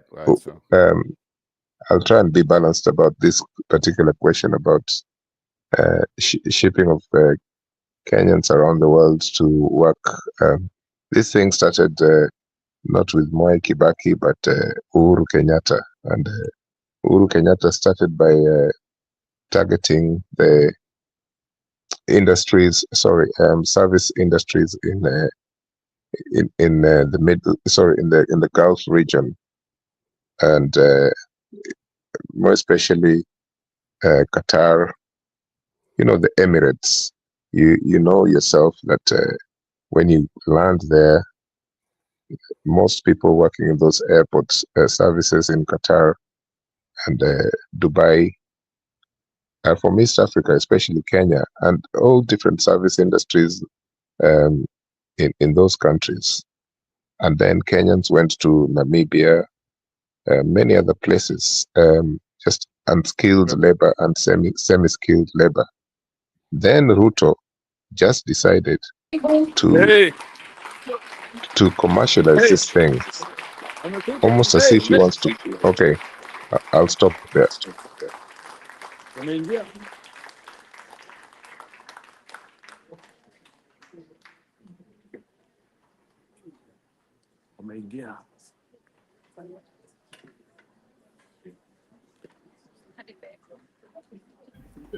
Njiru, hebu toa hiyo narration hapo chini ndio screen ikuwe kubwa. Wameingia. Toa hiyo narration hapo chini, screen ikuwe kubwa.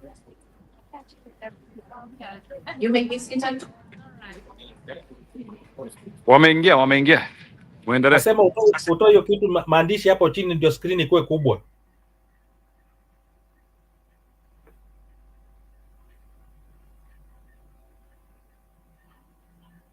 Njiru, unasikia?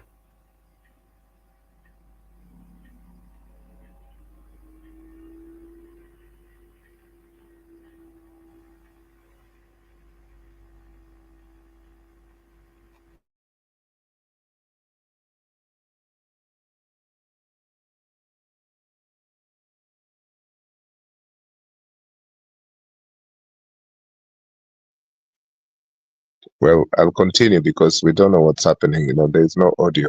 So my point is that Ruto is nearly, I don't know, is he also interested in capturing the diaspora unskilled and semi-skilled labor in terms of our diaspora vote? I don't know, because I've seen hundreds of thousands, coming now to the UK through what they call the COS route, which is it's a certificate of sponsorship where potential employers can sponsor you to come over to the UK. And this is a new thing which has been Ruto has milked it. I mean, more than Uhuru Kenyatta did. In fact, in Uhuru Kenyatta's term, he was mainly interested in the Gulf region. And maybe you can say countries like Rwanda. But this labor movement to Europe, Ruto is basically, I think, trying to capture that constituency of young people, as if to say, in the next elections. Eli, 1 minute. Njiru, you need to update the people what is happening. You need to update what is happening. Ameingia ndani ama ni watu wengine wameingia ndani? as Eli continues.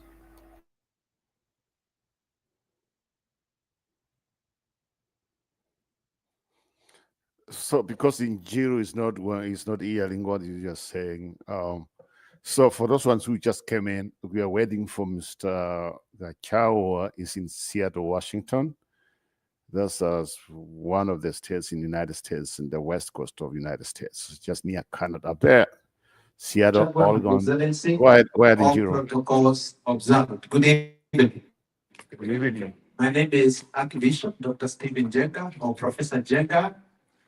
Besides being an Archbishop, I'm an entrepreneur, and most of you have been doing training for the last 9 years now, mainly training health professionals, those who work in healthcare sector, and I will not say that the journey has been easy, but through passion, resilience, hard work, and to be a man on a mission, I've been able to cut that edge to be in a position to start 12 companies to date. Giri, you can use the Wow. front camera. Use the front camera, please.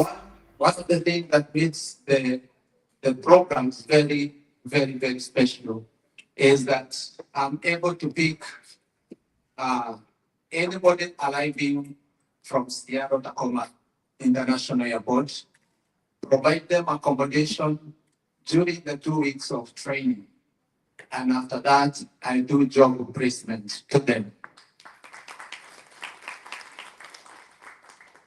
Last 3 months, one of my programs was approved by the state, whereby I'm now able, those same students who have qualified and passed with HCA to preach in CNA program with only 5 days. After they graduate from there, last year, I started driving school by the name Experts Driving School by 272nd. To date, I have trained over 4,000 people who have driving license today. Not properly now. You can also do it. You just need to have a heart of an iron like me, because me, I am never afraid of anything. Now I have also been approved to train driver instructor. The gate in America is so huge. Sometimes I wonder what we fight about. Right. There is nothing to fight about. We can eat and feed people in Kenya. Okay, so I'm gonna cut this short. Just identify what you are good at. You don't have to be in competition with anybody. Just be you, and you are aligned to your destination. Thank you. Thank you.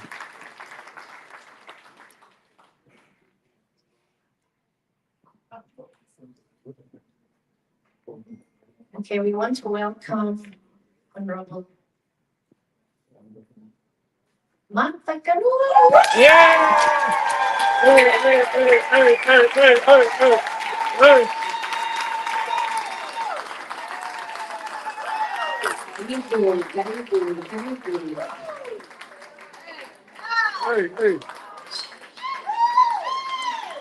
Hey, mambo ndio hayo.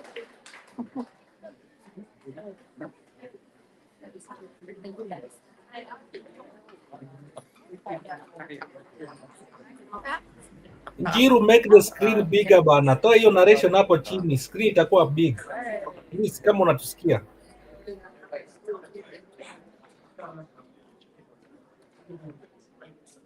Okay. So, Bishop, I'm going to give you the honors of welcoming us to the prayer.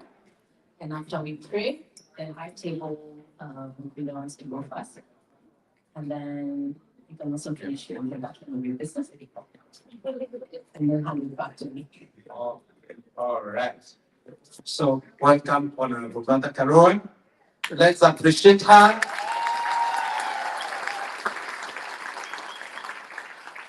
We need to support them. And I said in the morning, 100%. let us not just do a lot of talk, let us walk the talk. Correct. We say we're supporting them, Let us support them all the way to the end.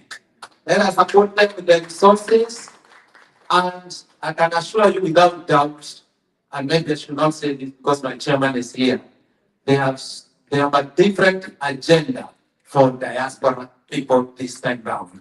Signed on the document. So this agenda, this mission they have is a real mission that is taking us to liberation of our country, Kenya. So allow me now to pray, and then I'll finish the other bit. I will not talk a lot, but I've just finished the last bit that was remaining. Let us pray as we open this meeting. Almighty Father, in the name of Jesus, we come before you because we know when we pray, you can hear us, our Father. We pray that your kingdom come, that your will as it is done in heaven may be done in our midst this evening. We are gathered here to live out the talents, the gifts that you've given to us, to listen to the agenda that His Excellency, the People's Deputy President, has for us, and our Honorable is Her Excellency, Mother Kalonzo. We pray that this evening, our Father, that this mission be established spiritually in the name of Jesus. Bless the organizers of this event. Even as we commence, we ask for your presence to be with us. Bless the food even as we partake it, for it is in Jesus' most precious name we pray. A lot of us say amen. Amen. Thank you, Bishop. Thank you, Bishop. We have one more guest. Huh? My Gen Z. I'm a Gen Z. No, I think I'm young, and then I realized it's done. Welcome. Baby talk.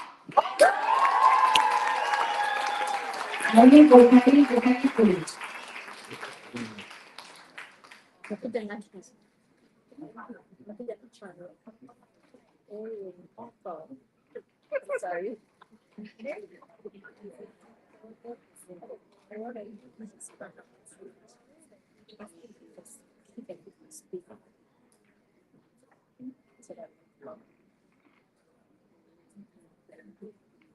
So we wanted to sing the national anthem before we head out to start dinner.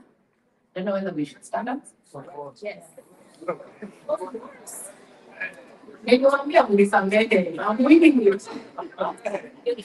Mtanipatia marks after the end of the exam. Tuimbe na Kiswahili, si ndio? Haya. Yesu, ilete baraka kwetu, akiwe ngao na mlinzi, na tukae na ndugu, amani na uhuru, tupate na ustawi. Thank you.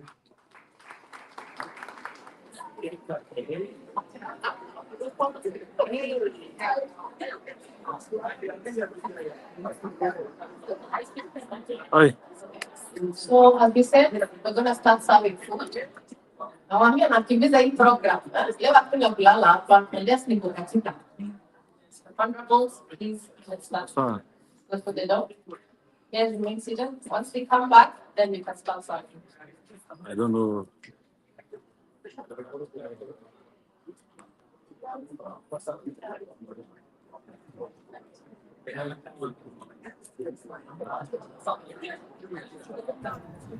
Kiru, Nimefanya. use the front camera. Ngoja niangalie kidogo. Sijui nimefanya nini. Front camera ikuwe kubwa. Change the front camera. Usitumie the front camera.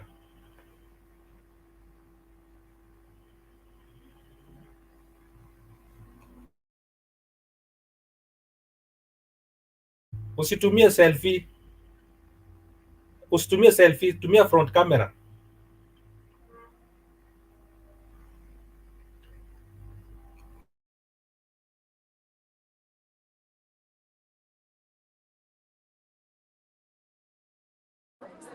Unataka ikae hivyo?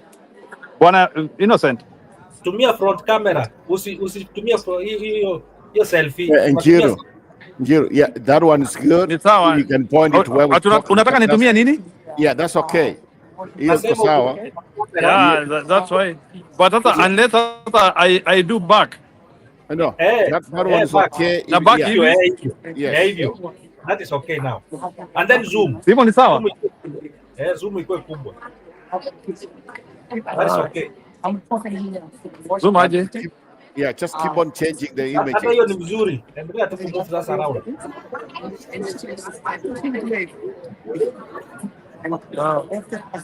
Yeah, that's okay. Is that not now. okay?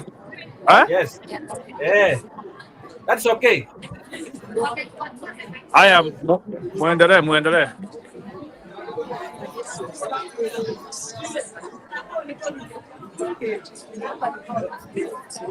Njiru. One of the things nataka maybe we get time kumuuliza. Hey. Wakubwa.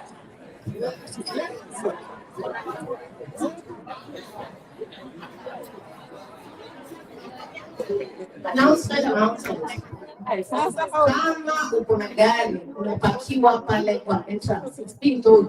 India. It's being told. At the entrance of this place. You know you've parked your car at the entrance. Is it the Ferrari? Going once, going twice. You let a number plate. Nama you let a make.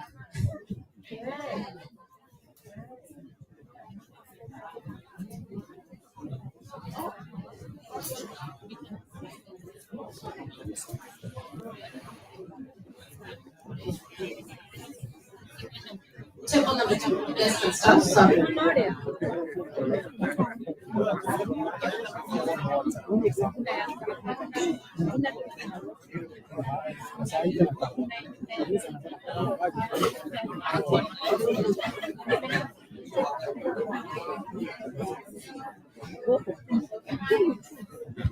Please, let's respect our health as they're eating. Please don't take pictures.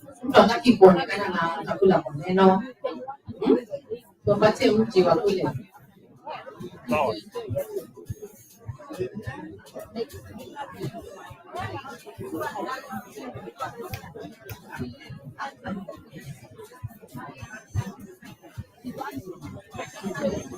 I think you guys, since we can't get exactly the sound from Ichiro, we can't hear people from there, so it's just can hear the noise. I guess people in the studio, you can keep on talking until, so when you get somebody very clear voice, then we can give them talk. But at this point, I think we should continue discussing what we were discussing. Yes. Njiru kama anatusikia aweke kamera yake ikuwe diagonal not horizontal. Itashika place kubwa. Thank you.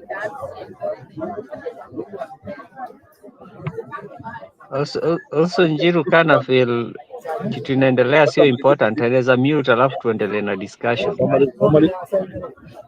Exactly, so it can mute it. Amesahau amewekelea simu kwa miguu. Amewekelea simu kwa miguu na tuoni.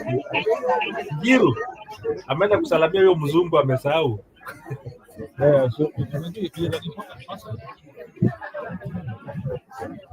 Kuna mtu ako na admin mute. No, mimi sina. Amewekelea kuna moja, unajua anatumia two gadgets na moja iko on. Njiru kama unatusikia umeweka simu kwa dice, hatuoni anything. Kama anakula nimeacha. Hata mimi mwenyewe nimeacha. Yeah, Njiru, why can't you just mute yourself? We can call when somebody comes on the studio. When they are talking, maybe when you can hear them, then we can just leave it away. But for now, I think it's good to come back to the studio. You mute yourself, we can continue the discussion because we can't hear those people on the ground there. The people in Seattle right now.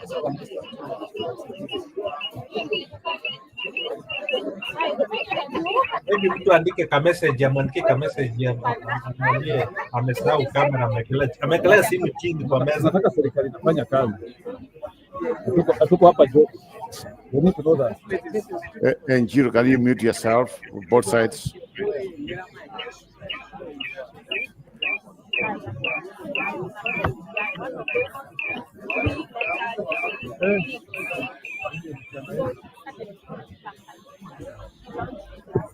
Unajua Njiru amesahau ameweka ile front camera na ameweka simu kwa meza. That is what he has done. He's using the front camera na amewekelea simu kwa meza.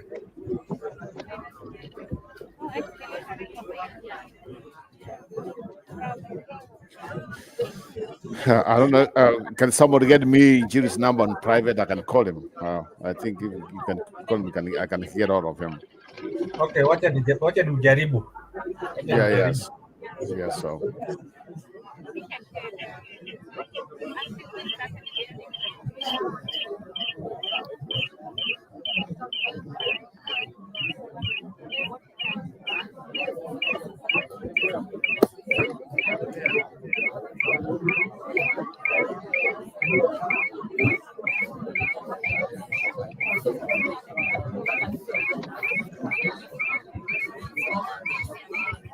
Hena tushuia. Hena tushuia. Okay. Hena tushuia. I think ni watu wana wacha nipe volume. I think it is some more effort, but in your phone. The speakers are on. Nitatoa nikuja baadaye. Toa moja ni sawa.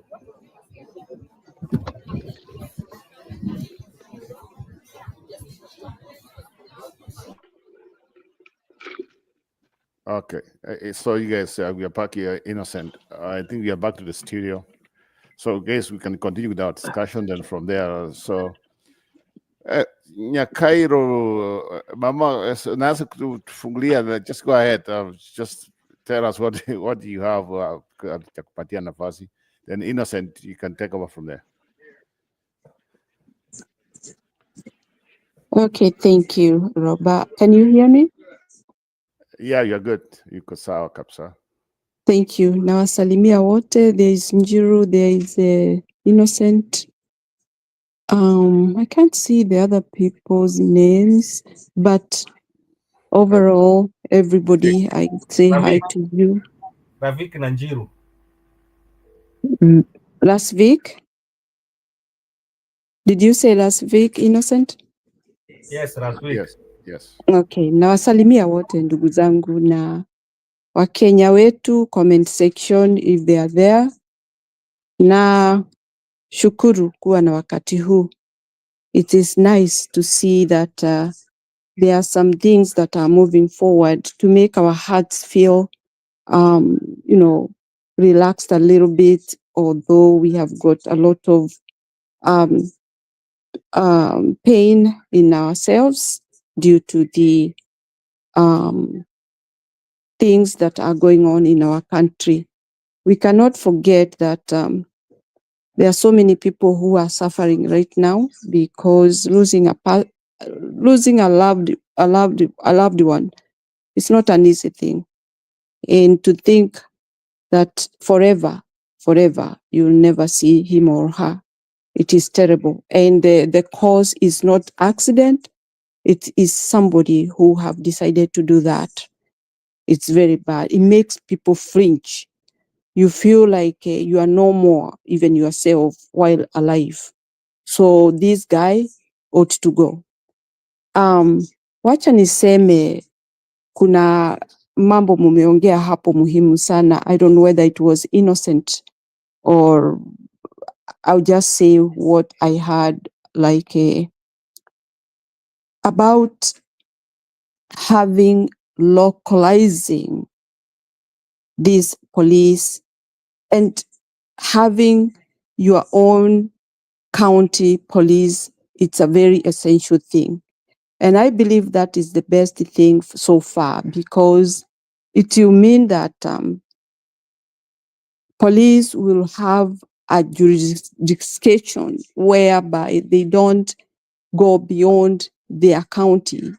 And when the other side have to come to the other side, they must have information why they are coming the other side. It's not that there will be boundary of not crossing, but there should be a communication that can be documented that these people came here because they wanted to do this and that. That is official, not for them coming to their friends or visiting friends or whatever, but I'm talking about official police office.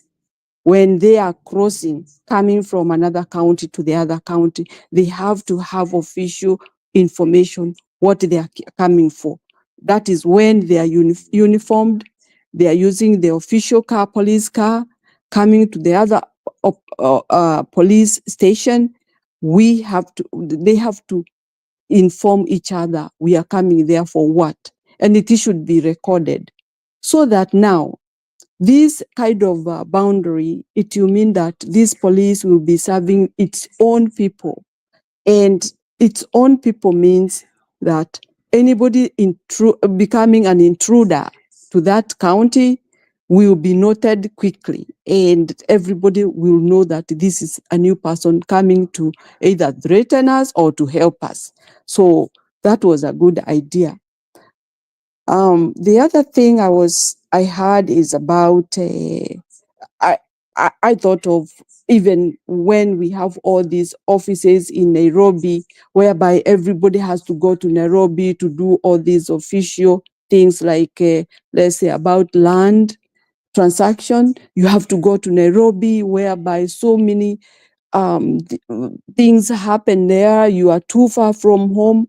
I think as far as we have counties, they should have a mandate of having all the information, because especially now, technology is there.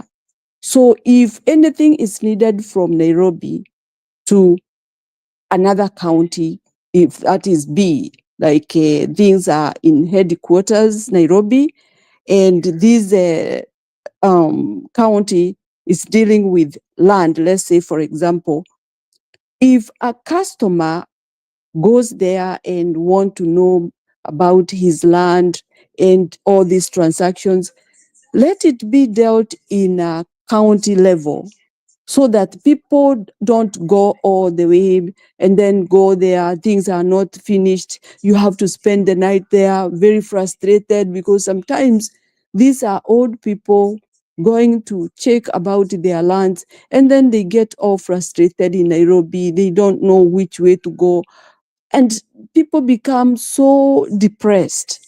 And so my thinking is that the government should think about how to make counties responsible of all land transactions. And in that level, if anything is needed from Nairobi, it can be done online. Then it is found in the nearest office that I have gone to check about that transaction.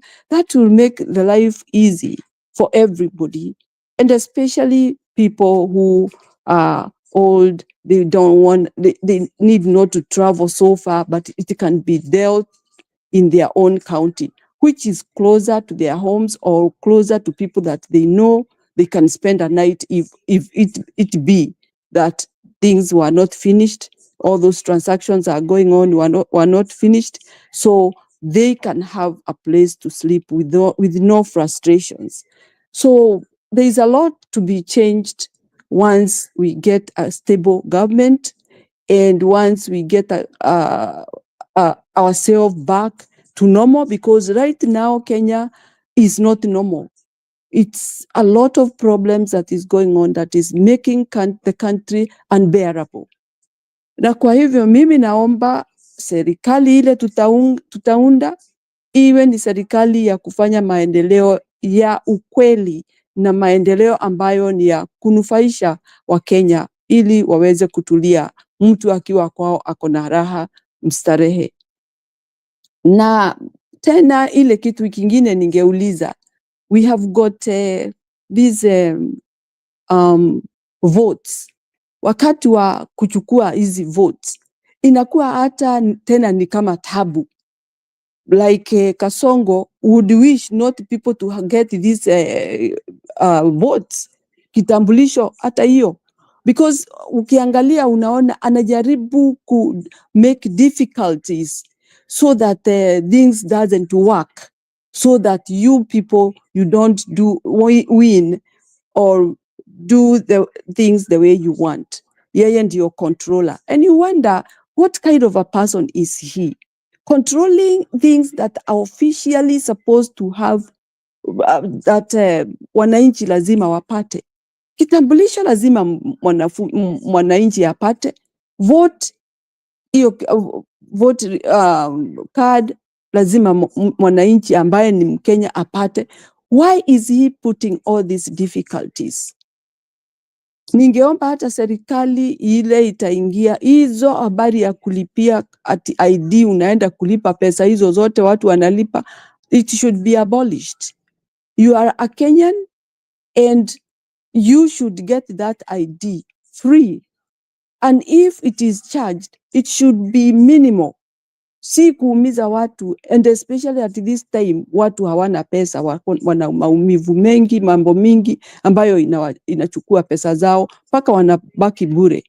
So all these expenses that these serikali imewekea watu inatakiwa kuangaliwa vizuri sana, ndio warekebishe kuumiza wananchi, kwa sababu hizi pesa ni nyingi sana na zinatoka kwa mtu mmoja. Tuseme for example, kama wewe ni mzazi, mtoto wako kama anataka kipande analipa, kama anataka anything. Kenya imekuwa kila kitu ni pesa pesa pesa, na ni zile pesa watu hawana. So I would wish mambo iangaliwe vizuri sana, and especially money wise, kwa sababu pesa imeishia watu na watu wanaumia, na kila kitu sasa imekuwa ni pesa. So this kind of charges should be scrutinized, ijulikane mwana Kenya anatakiwa kulipa pesa ngapi. We know it is everybody, kama wamesema ni ID 3000, kila mtu hata tajiri atalipa 3000. Hebu imagine yule mtu ako na watoto nyumbani, hawana chakula, hawana nini, atapatia huyo kijana wake ama msichana wake akachukue ID 3000 walale njaa? But the rich man is just paying the same amount. So these things should be regularized. Revolutionized. Iwe ni kitu ambayo ni mtu anaweza, hawezi kuumia saa ile analipa. Mambo imekuwa mingi sana ya malipo Kenya na haina faida kwa wananchi, haiwaletei faida. Na faida si ati wawe na faida ya profit, lakini kile wanalipia si kitu ambacho kitawasaidia. For example, unalipa ID, unachukua vote. I don't know whether people are being charged to take a vote, but in a final analysis, hizo vitu zote zinakuwa bure kwa sababu ya wizi wa kura. Huyu mtu hata kubali kushindwa, na wewe ulitumia pesa, alafu nyinyi ambao mnataka hii mambo iwe mzuri, mnanyang'anywa huo ushindi ndio aendelee kuzorotesha maisha yenu. So these things should be looked seriously na iwekwe maanani, kwa sababu mwananchi wa Kenya, awe maskini awe tajiri, kila mtu ako na kiwango chake cha maisha yake. Na sasa wale kama wako chini, wakimalizwa wafanywe kama hawajiwezi, na ndio wengi. So that means it is not doing well. The country is going down. Maskini wataumia sana. Na kwa hivyo mimi nauliza serikali ile tutaunda iangalie hiyo mambo yote. Let things be local so that people can afford. Let everything should be scrutinized. Wajue ni aje wataweka hali ya kipesa. Nafikiri nitafikisha hapo for now. The other person can take over. Asanteni.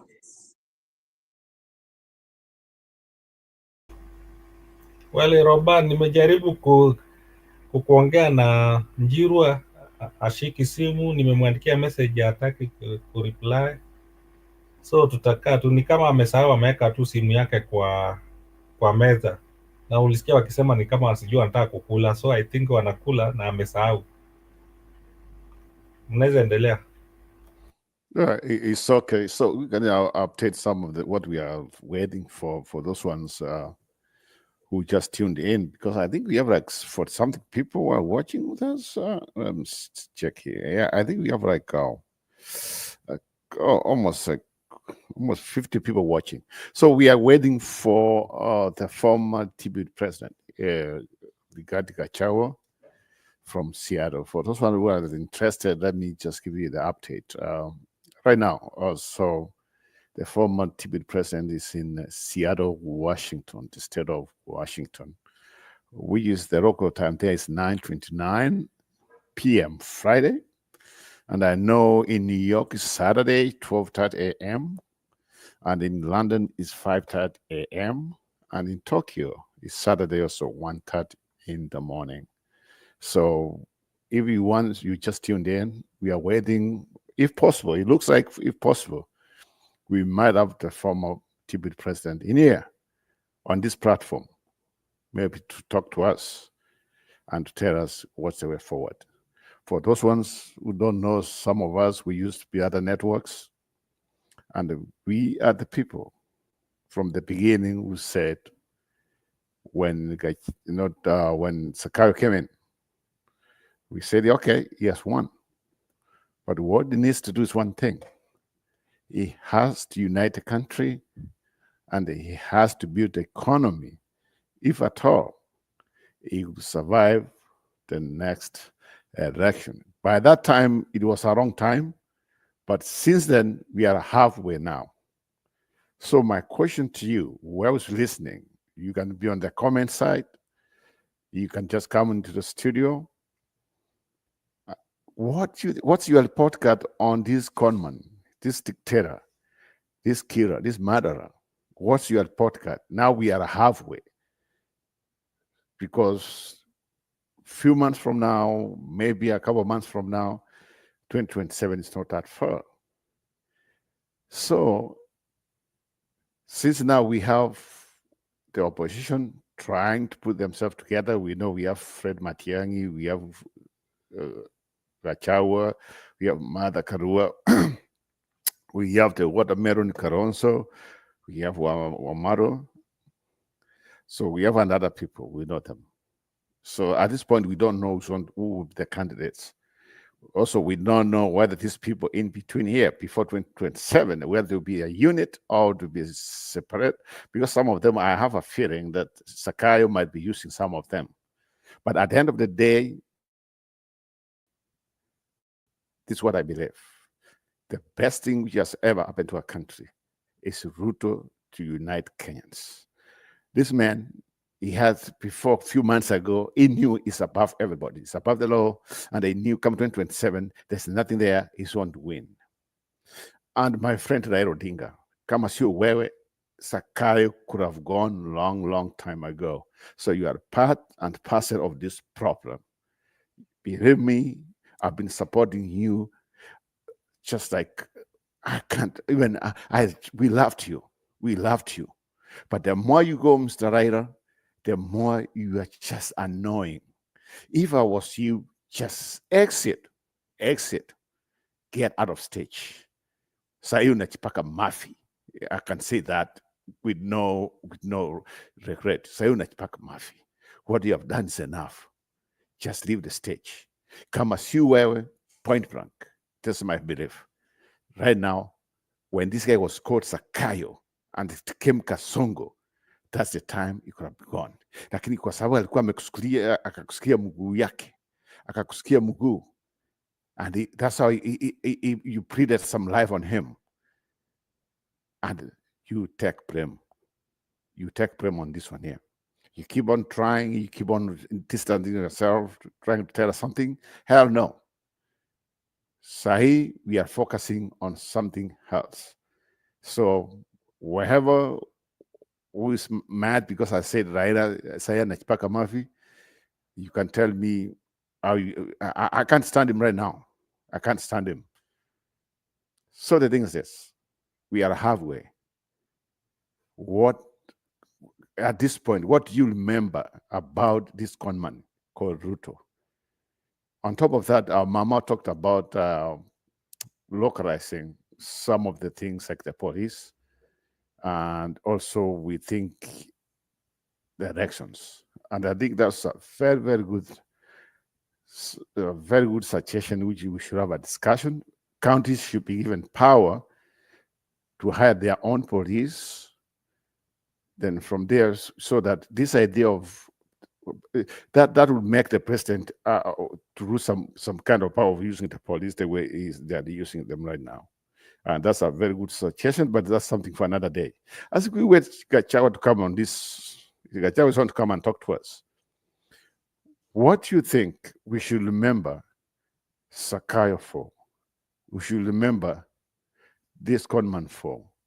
Every day is something new. Every day is something, he says something. Kama sai, I see mambo ya one leg or leg movement because of what he said. Some few weeks ago, it was mambo ya chapati. Before that, it was, I don't know, something was. You can see, our young people are very creative. But he keeps on lying to us.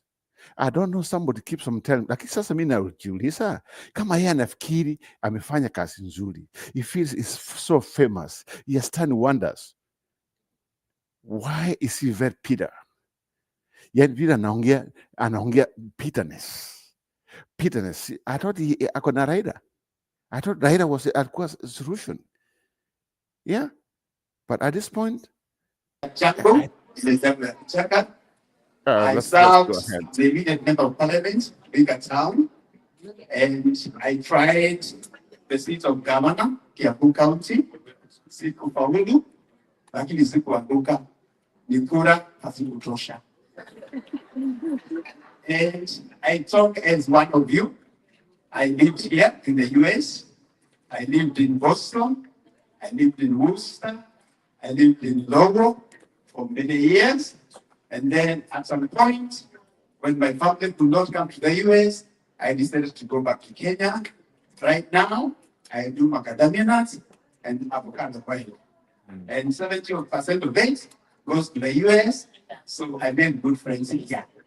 So, but right now, I am here because I'm here to support Getugati 001. Yeah. Put your hands together for Getugati 001. No. So very quickly, I've been given very short time. I'm going to call the people who really want to support Getugati 001 by being fielded for political seats.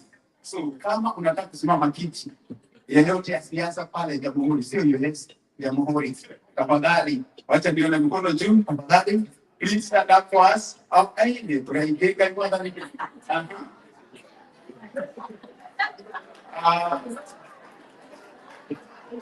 Let me start like this. If you want the seat from MCA, tafadhali simama. MCA, wacha nianze na MCA. MCA. Please clap for that MCA. Chama ni gani? DCP. Sikita ground. Haya.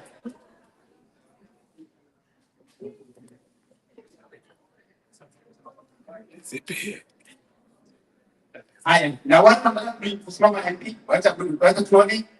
Haya. Hand together for MPs. Haya. Huyu tu nipatie tu 1 second. Aseme yeye ni nani? 1 second. Your Excellencies, all protocols observed. I'm Dr. Lucas Beshelo. I'm vying for MP Kinangop constituency. One term. Wewe hayuko. Kama kuna mtu anataka kusimama senator, tafadhali wacha tuone. Hakuna senator. Na kama women rep, hakuna. Yule anataka kusimama governor, women rep hakuna. Asante sana. Asante sana my dear. Asante sana. Huyu ni mheshimiwa ameangalia kule Nyeri, and correct? Yeah, asante sana mheshimiwa Gandhi. So you left back to my governor. Najua president kuna yeye. Ma president ni wengi. So yule ambaye kusimama gavana ni Wanena wa Jango, anataka kusimama kule Kiambu County, na niseme hivi, which is very very important. These people who are here, they say they are going to give us only one presidential candidate, and we agree. Na one objective they have what we want them to. Only one objective. They want to fix the economy of Kenya. And the economy of Kenya is going to be fixed because the first agenda ya Kasonga Masto hiyo wataenda. Hapa hatuna shida. Lakini vile wanataka kutupatia Kenya ikiwa fixed, the economy has to come back and you have to come back to the factory settings and better. Thank you so very much again, Wanena wa Jango, and we are here to support Gachagua 001, and we have quality leaders behind me, very quality leaders. Support them however you can, with their resources, with your time, whatever you can. Let us make sure that we support these people. They are very quality leaders. Thank you so very much. Hands together for our leaders, Gachagua and unity. Asante sana. Harambee.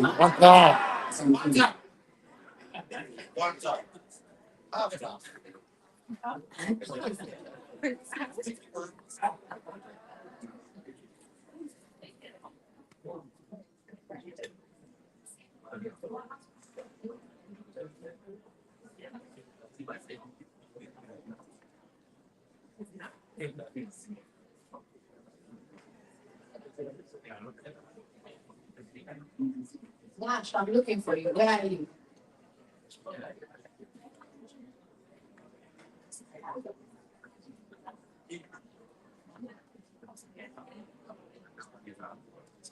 Do we have local leaders here?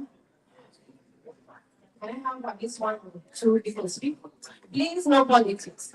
So I'm here to win in army and one thing about you.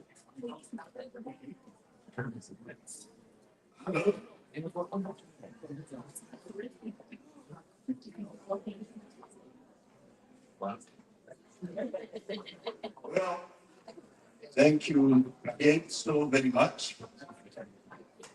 Can you hear me all? Yes. Unanisikia? It's fun. So thank you so kindly one more time. I was with you in the morning, but nonetheless, I'm delighted to be here again with you this evening. Your Excellency, the People's Deputy President, the number one fighter for justice in East Africa, Mother Gachagua. Yes.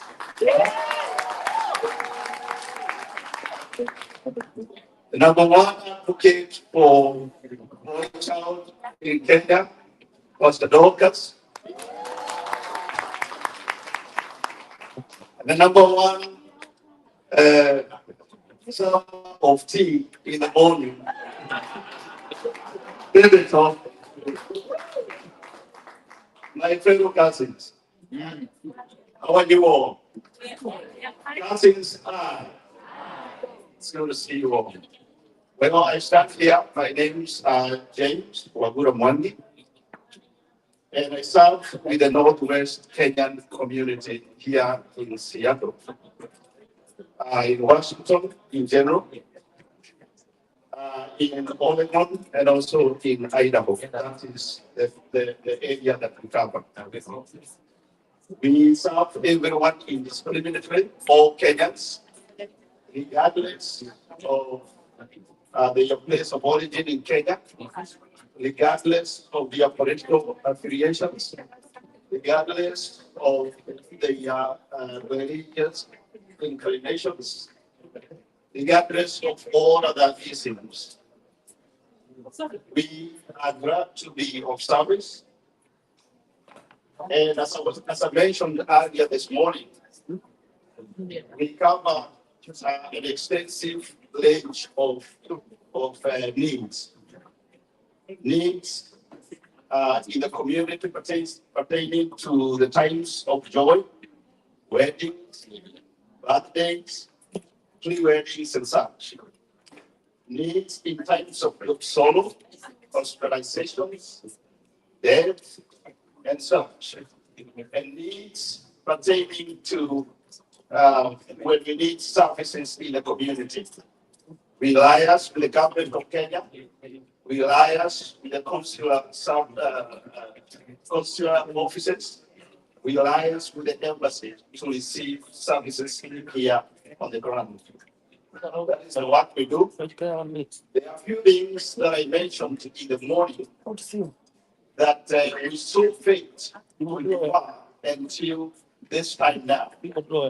However, as I know, we will go in due process and bring those things into place and present them to our leaders. So for now, we are going to keep it at that, but we are going to bring them out again. I am not just by myself. One second.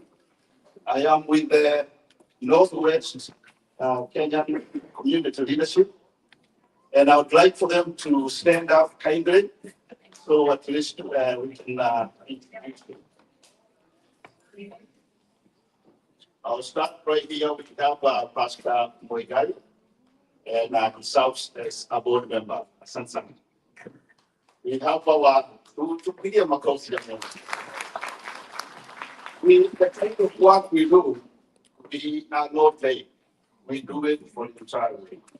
And we do it wholeheartedly, and we do it diligently. So we have our most able secretary, Lucy Wamboy.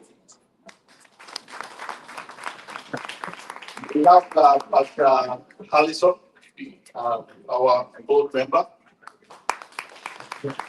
Peter Alex, our board member. And also our incoming MP of Central. Really. Thank you. Also, when I'm here, I want to recognize one of us. Okay. Mr. Kiari Prestige. Mr. Kiari Prestige. We are proud of the work that you do for this community. Yet, you do it yet in bringing us here against the role of very much welcome. And for that, in the interest of time, knowing that we are going to have a very wide discussion here, a meaningful conversation. Thank you. Hand it over to Professor Jeremiah Okai.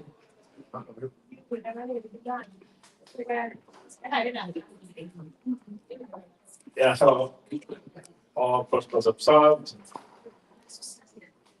Washington, So to begin with, Professor Jeremiah Okari, I'm Professor of Strategic Management at St. Mary's University of Minnesota. I flew in here today specifically for this purpose, to meet you, Your Excellency, Gachagua, as well your wonderful First Lady, who will see on TV, but we've seen in person. And of course, the one person that truly believed should be the first woman president of the Republic of Kenya.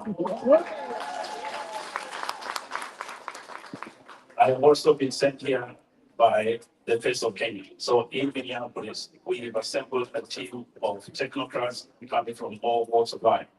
Professors, lawyers, business people, executives, young people, women, all of whom who have specific interests, and that interest is about our country, Kenya. So we do take note of what's happening in the country, just like the wonderful leaders that are here, and we're talking about how we partly, not just with people from villages or tribes, but all Kenyans and friends of Kenya across the country, to make sure that we have a common narrative. And that narrative is that we must bring Kenya to the point where it should be able to compete with the countries around the world. So with that said, the group in Minneapolis also sent me here today a kind request to Your Excellency that the Kenyans and friends of Kenya in Minneapolis welcome you in Minneapolis. This is the standpoint. And just so you know, as I meant this earlier, this live coverage being covered on KTL TV. So the thousands of Kenyans and Kenyans and elsewhere are following this. On the same note, I'm kindly requesting on behalf of the entire team, Honorable Martha Gachagua, the people in Minneapolis also welcome you so that you can speak to Kenyans and friends of Kenya at any time soon. With that, I will conclude here. I want to talk to my brothers and sisters that while we talk about the situation in Kenya, it's important that now we move forward, talk about the issues that are affecting our country.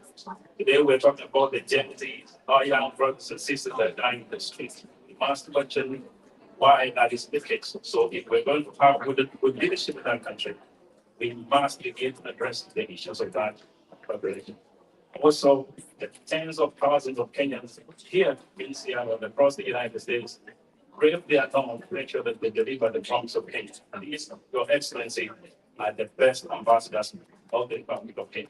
The ambassadors are not in Washington, they are not in the different countries around the world, but the biggest of them.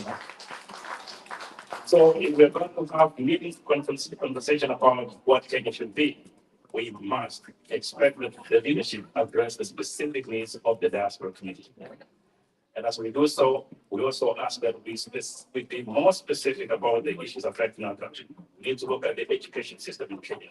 We need to look at the tourism industry in Kenya. We need to talk about security. We need to talk about infrastructure. We need to talk about the empowerment of women, and that's what we have for the diplomatic. And most importantly, regardless of our tribal or political affiliations, we must recognize that we have a country that by all means we must protect. And therefore, if we're to protect our country, we must address institutions. Let's have conversations, let's have dialogue, but also let's be respectful of us because after all, we're brothers and sisters. With that, I thank you. Thank you, Professor. I'm going to call for Mr. Kikonyo. Good evening, everyone. My name is David Kikonyo. I'm the chairperson of Diaspora Caucus. And I will request the MC, I'm not going to tell you how to do it, but I would request you let's use the script. Let's not divert because we might spend the whole night here. And also MC probably maybe you might take a minute and explain to the leaders here the content of this gathering here because they came after, so some of them they don't know how it goes. We don't know. So I'm not going to go into politics. There's no place for politics. As I said, my name is David Kikonyo, chairperson of Diaspora Focus. I do have my leaders here. I don't want to tell them to stand up because the time is now on our side. It's almost 10 and this place is going to be closed at 11. So I'll give it back to the MC.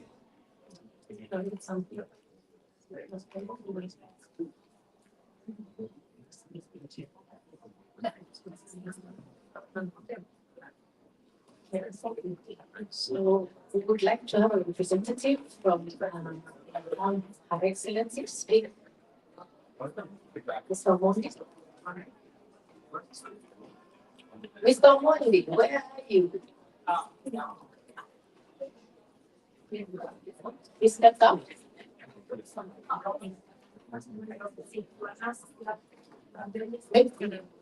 Mr. Dennis Omondi, we're waiting for you. We'd like to hear what from you. Here.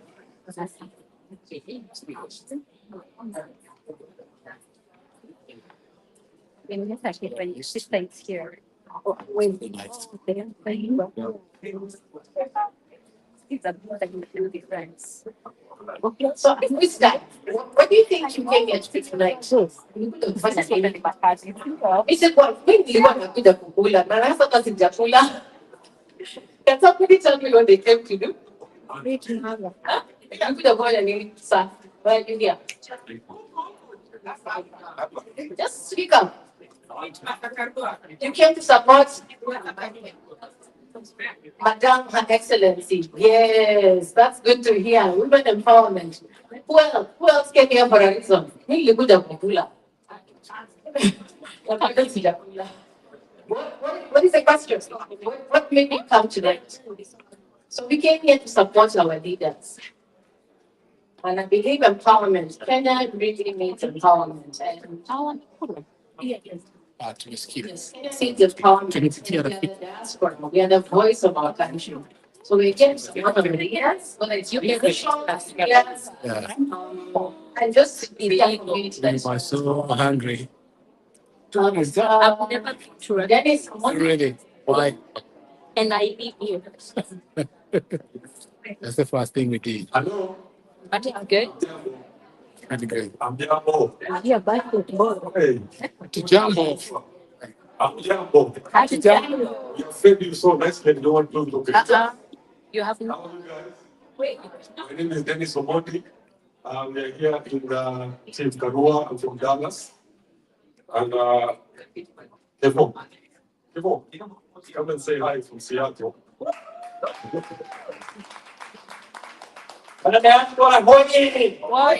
One time. After. How many time? Mimi naitwa Kevin Karura. Nakuanga pale Huduma Center. Anyone was at Huduma Center? Yes, tuko pale Huduma Center. And we are part of the team. Yeah, Her Excellency Mother Karua. We are supporting her. Yes.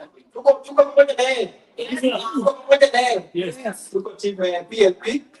And our vision is to make sure that tunakomboa our country kutoka kwa hii minyororo tumejiweka. Yes. Sisi ndio tumejiweka kwa mazingira zingine. Na His Excellency ametuambia atatusaidia kutoka hapo. Yes. Na ndio maana tunasema ni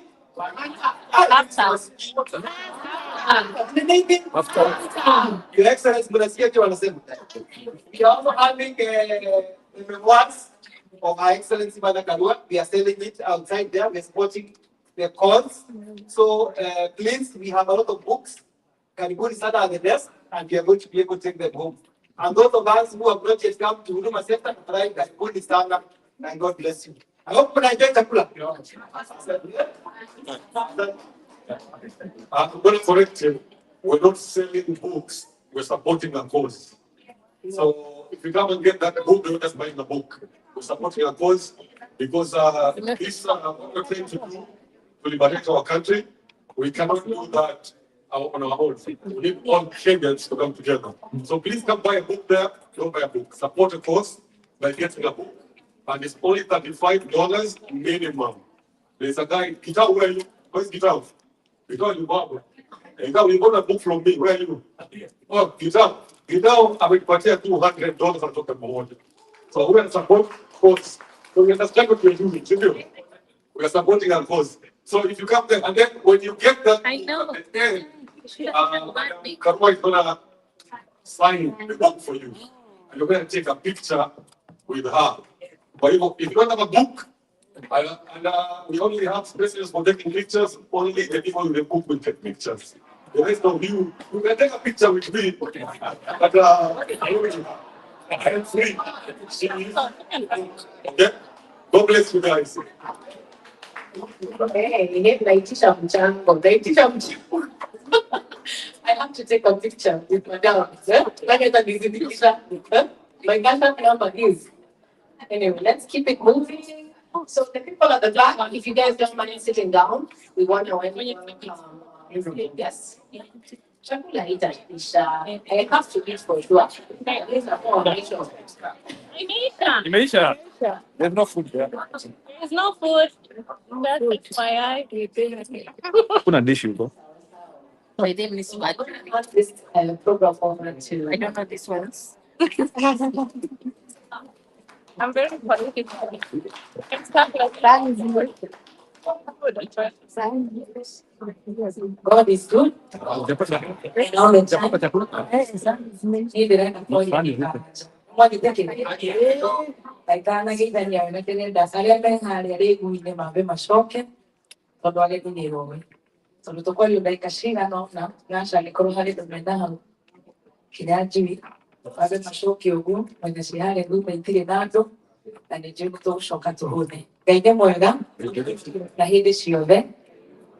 Nite njokire Ngai ngatho muno nikurangithia nimugutauriro wanji nikurangithia maguru makwa guku na kandu gaka na ruga iyo ndiraria nayo maitũ agarakara niko gatũmbĩte nginye na ruga ĩyo kũndũ kũrĩkũ Endelea kutoka hapo huku.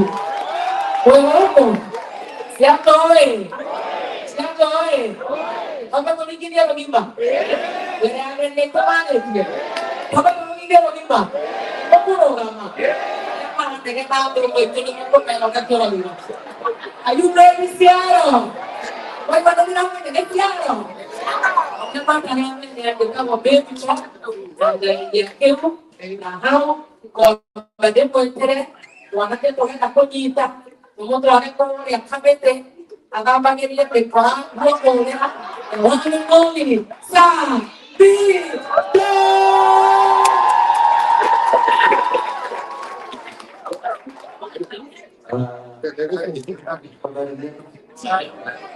Vijana ninulia mkono.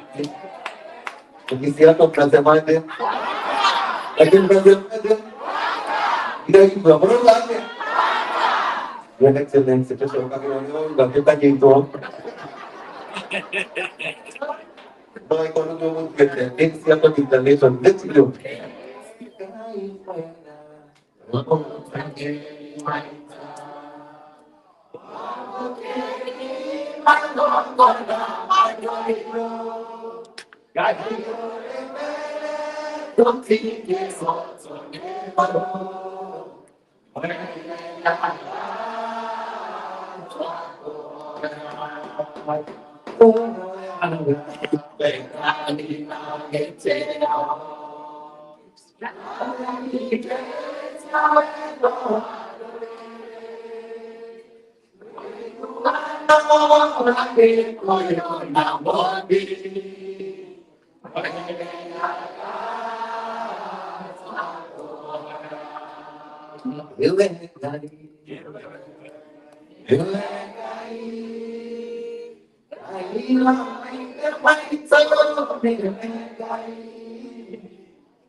Thank you so much.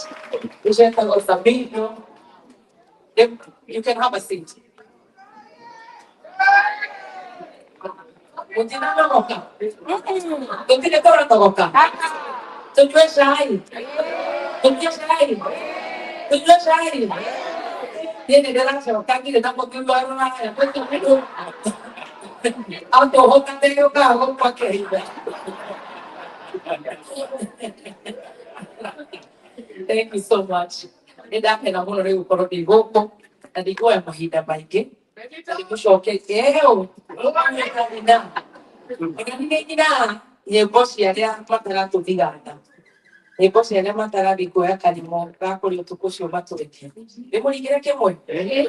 Be na mo ngene wa do ale.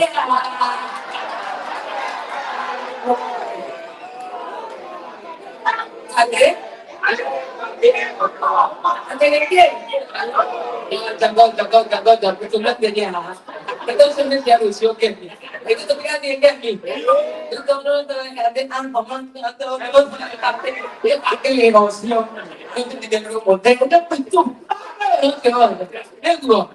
Thank you so much. Dia dah kena ni nyode. Okay. Nang ngomong bila kita Nairobi. Opo kwenda nao wa fisco. Nao miro wako gotodo opo kila kwa Nairobi. Can you imagine? Kenya ori ejana. Wena modo opo itonga Alfred Mabu. Ode wa Korea. Financial advisor. Absa Life Assurance Company. Me agenda tu pale kwa opo. Ode kuwa Korea Kenya. Kwenda opportunities nyingi mono. Chia pia dada kikwalia. Agenitore mako hena detuishio. Na giteo kinene mono. De mono vie. Na dejuti konoga. Tutea maguta rĩu tũrũgame o rĩngĩ ndĩmwĩtĩre mũgeni ũrĩa ndĩrenda kũmwĩtĩra ndagwo atĩrĩrĩ nĩ atungatĩri tĩa maguta ũrĩe na ũnyue atĩ gũtĩa maguta gĩkĩ atĩa gũtĩa maguta gĩkĩ atĩa gũkũ nĩ ndĩramenya inĩ icio twaithĩra tũrũgamĩte ũguo. Are you ready? The one and only, the people's deputy president now, chosen, His Excellency, Gachagua.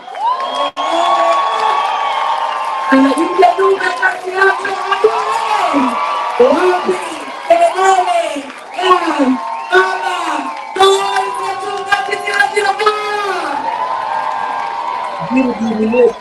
kamera juu tuone vizuri. Thank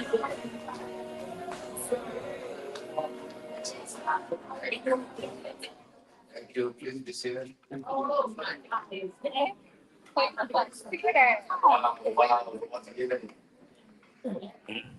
Jiri, inua kamera juu vizuri tumuone, atuone vizuri. Ukainua hiyo kamera, weka kiti kwa meza ndio tuone vizuri.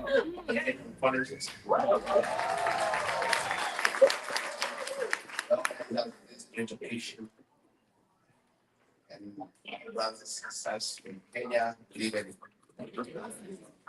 rose high. Six high. That's it.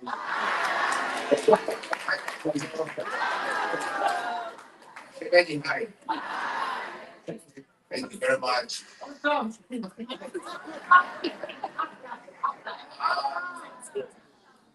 Diaspora high. We are very delighted this evening to join this great people. Once more, thank you for the very warm welcome. Feeling very loved, taken care of. But we don't feel like going on. We just have to come around here. I want to be very brief. I came for this leader to escort my sister, Aroma.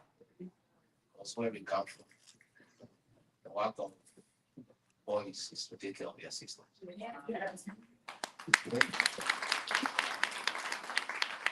I'm here to escort my sister and to make sure she's here. So kama kuna mtu alikuwa na jama mwambie yeye. Ni mimi na wewe. So sister, thank you for asking us to accompany here to come and talk to these people about business opportunities, about their lives here, and how we can engage back home so that we improve the lives of our people. And I say this morning that you guys are great. And we left Kenya to look for, because we don't have sufficient food in Kenya. And we all cannot sit in Kenya, keep on crying for each other. Those who are able to move out there and get opportunities, improve their lives, it is the best thing. It's my position that diaspora brigade is a very important component of our country's development and economic growth. In the 70s, number one foreign exchange earner for our country was coffee. In the 80s, number one foreign exchange earner was tea. In the 90s, number one foreign exchange earner was tourism. All that has been bypassed. As we speak today, number one foreign exchange earner for our country is the remittances from the diaspora.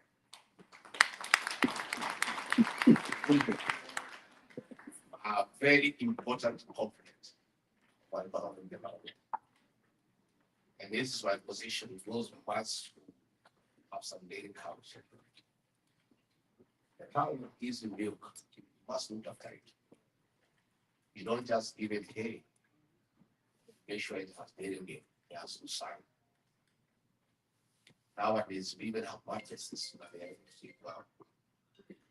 We have even gone a lot further. We play for them country music areas and dominant. So they continue producing the milk. You don't shout at the cow, they will refuse to give you milk. Yeah, right. So every serious leader, every serious government must take care of number one foreign exchange earner in our country, the diaspora brigade.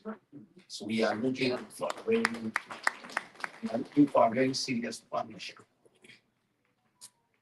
with diaspora so that we can grow our country.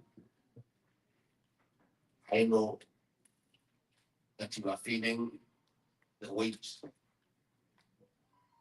or the high cost of living.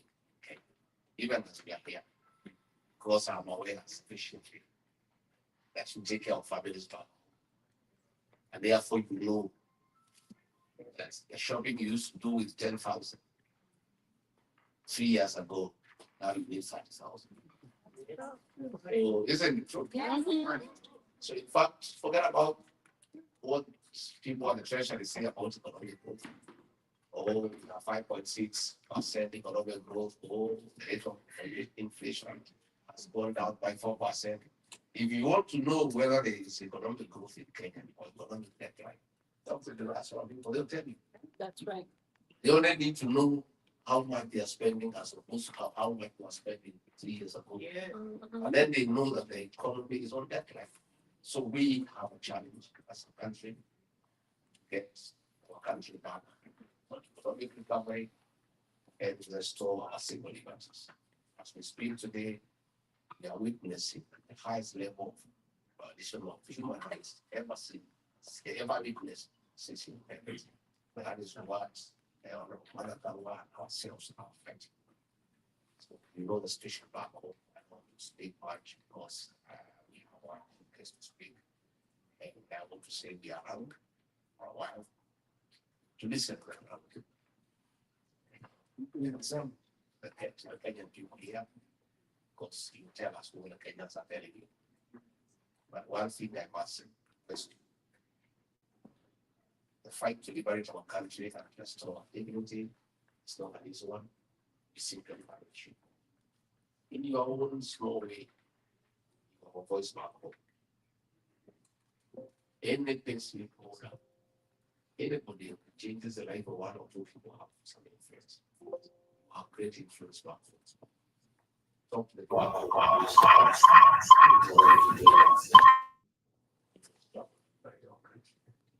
and to restore the dignity of us.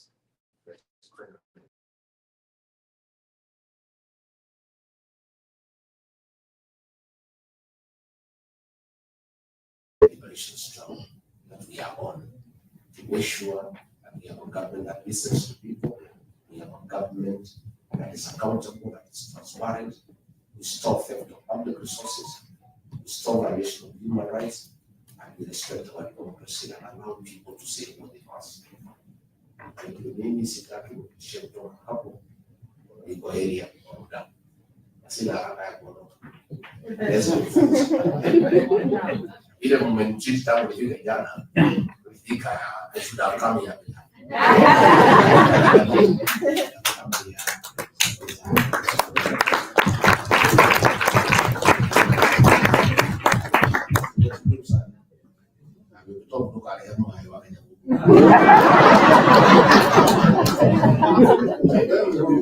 These are very serious people. These are very serious people.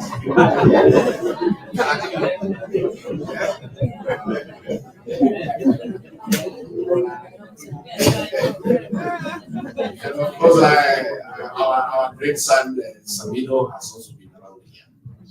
It's a great guy. We really love his music.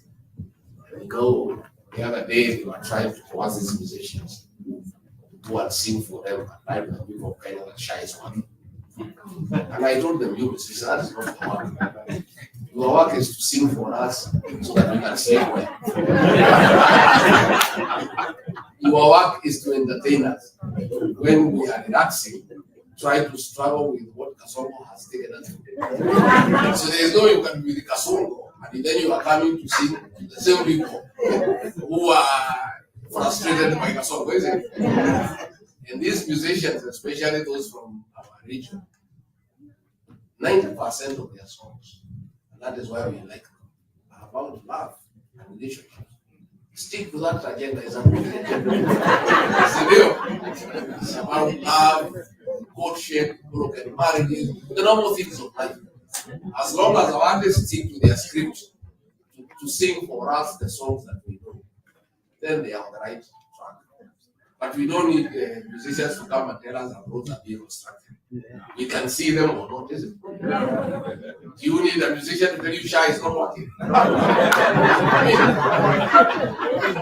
think Kasongo and Soprano are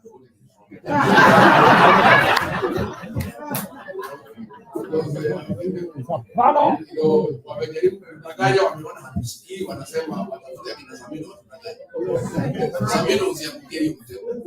Kenyans are too smart to be cheated by anyone. And even musicians cannot cheat. Wamepita hiyo kwa. So nyinyi mkimbia mambo ya mapenzi. Bila tutaishi pamoja.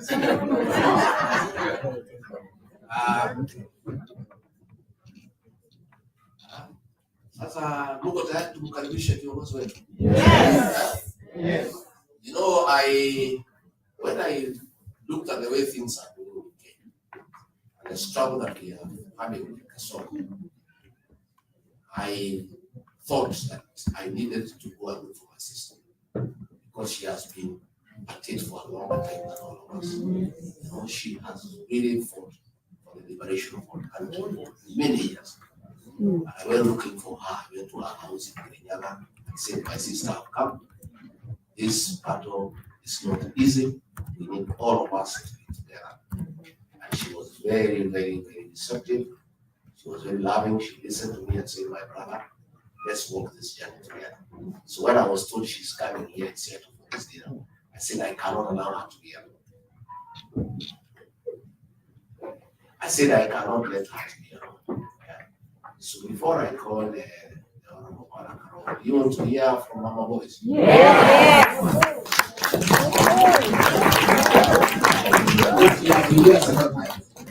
She's actually the one who has dragged me here. Great people in Seattle, please come and talk to them. Ukitaka aseme jambo. Yes.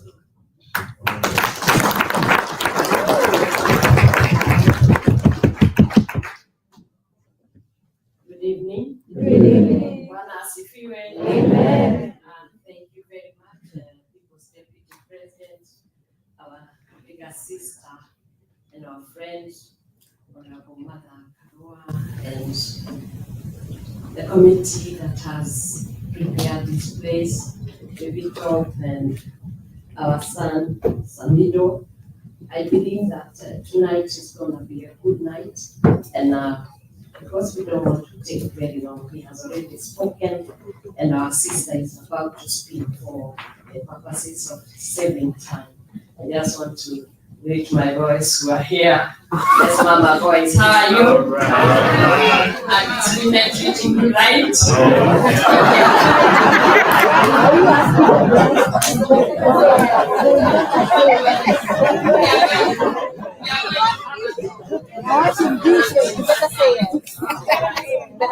That's not a question for that. When you see women, you see the future because they give back to all of us. That's right. And therefore, they ought to be respected and honored. And women, when we give back, we must respect and honor and make sure that every one of us has equal opportunity. And when you see these men, they are the seed carriers, just take care of them.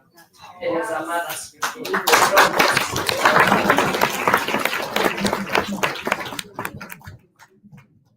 Mungu tayari kukaribisha kiongozi wetu. Yes. Unajua ngeni? Yes. Ngapi ya? Nne. Haya, mkilo. Wa mbele. Two. Three. Mwisho.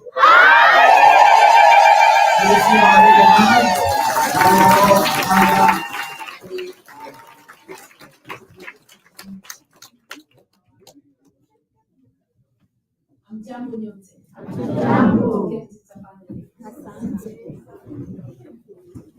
Ndugu yangu, the second Deputy President of the Republic of Kenya, His Excellency Rigathi Gachagua, Pastor Dorcas, and all protocols that have been established before I came to the podium. Na wananchi watukufu, hamjambo tena. Hamjambo. Ni furaha yangu kuwa nanyi siku ya leo,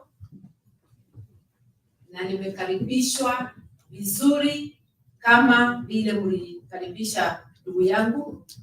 It's a rare opportunity that the two of us are here sharing a podium. We want to thank you very much, the organizers, for inviting us to this occasion and for enabling us to engage with you. Na nitaanza na kastori kidogo. I was called to politics by times like this. During the Moi era, I have just ended my contract, my second contract as a magistrate, and I decided to go to private practice in '87. And the Kanu regime was trying to encroach on the law society. As a young lawyer, together with other young lawyers, we started a movement of resisting being taken over by Kanu. Ilikuwa imemeza maendeleo ya wanawake. The name had changed to Kanu, maendeleo ya wanawake. Kotu had been swallowed, and Mutukufu expressed publicly that the next institution you'll be taking is the law society, because it was Boko. So as young lawyers, when our chairman of the day agreed to a government appointment, we felt that he was now leaning too close to the regime.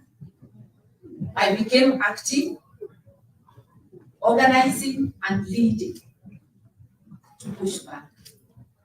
And then I realized that you cannot practice your profession or your business in a vacuum. It is within the social, political, and economic context. And I therefore linked the environment I worked in to the politics of the day. And that's how, from activism within the law society, I went on to the wider questions of governance in the country. The rest is history. Here I am, still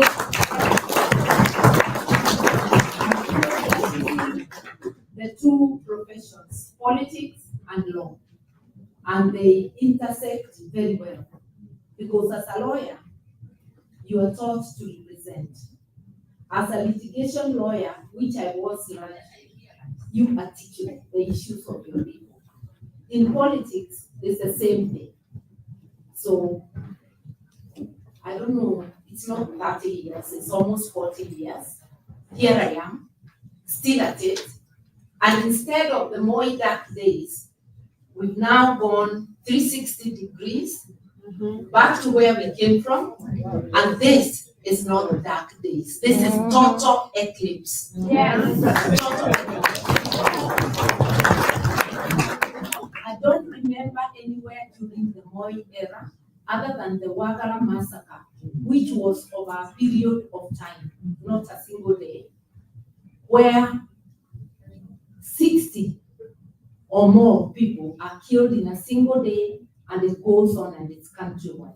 I say other than the Wagala massacre.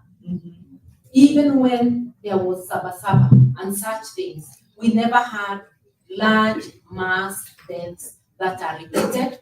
A system that is unrepentant, almost rejoicing and adding insult to injury. Shoot to kill. And the Mtukufu of the day echoes the words.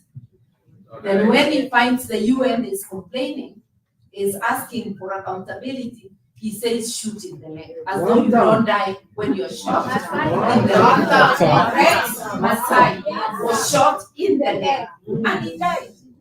So many have died. A gunshot on any part of the body can actually finish you, depending on where. So asking that people be shot, unarmed people, it's a criminal offense. And this is a guy whose case at The Hague never finished, because the witnesses walimalizwa moja kwa moja, compromised, finished, or disappeared. And some were compromised and went away. So we are saying we are living in very bad times. Moi era, we didn't have the 2010 constitution. Now we have a constitution which is so explicit and which has all but been suspended. I am happy to be talking to you because in Diaspora, you actually think about Kenya. Sometimes I think that you worry more than some of the people living in the country. The questions you ask, the support you send, and like my brother has said, you are the ones subsidizing the effect of bad governance. When there was NHIF, you sent less money for treatment. With the Shashi mischief, you are now the ones shouldering the burden of health. With the defunding of education, you are the ones shouldering the burden. With the irregular remittances of support money for the aged over 70, and with those who have not yet to be registered and are not being registered, you're the ones supporting your families. So you're doing a lot, and you still worry about governance. All those telephone calls, what's going on, what's happening in this and that place. So I'm talking to people who worry about Kenya, and we are asking you, word of mouth.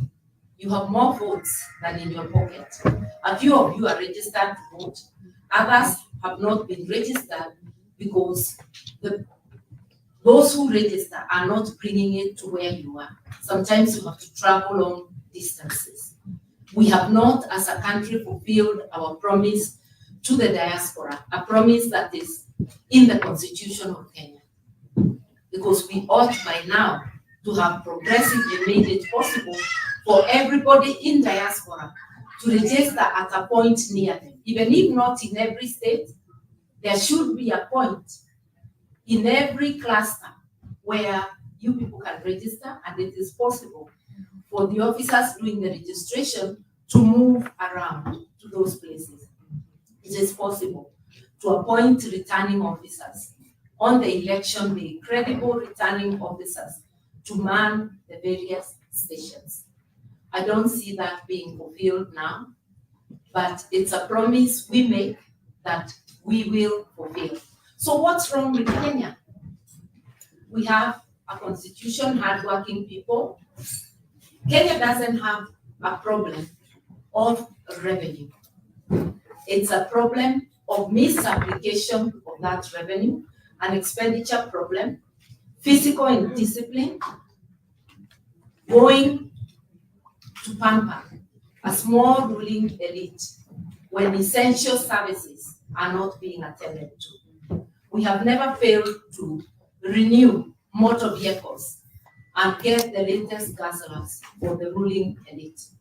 We are renovating State House with more money than a brand new, better State House can be built. We are renovating the DP's office. We are doing things that are crazy.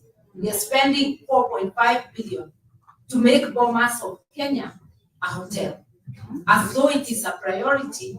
At the time we are saying we cannot afford 1 billion shillings for examinations for our children. Our priorities are upside down. In one word, what is wrong with Kenya is governance. If you want to correct the economy, correct governance. And what is governance is how we do things. It's about a foundation of the rule of law, following the rules that we make. Even here we have unspoken rules.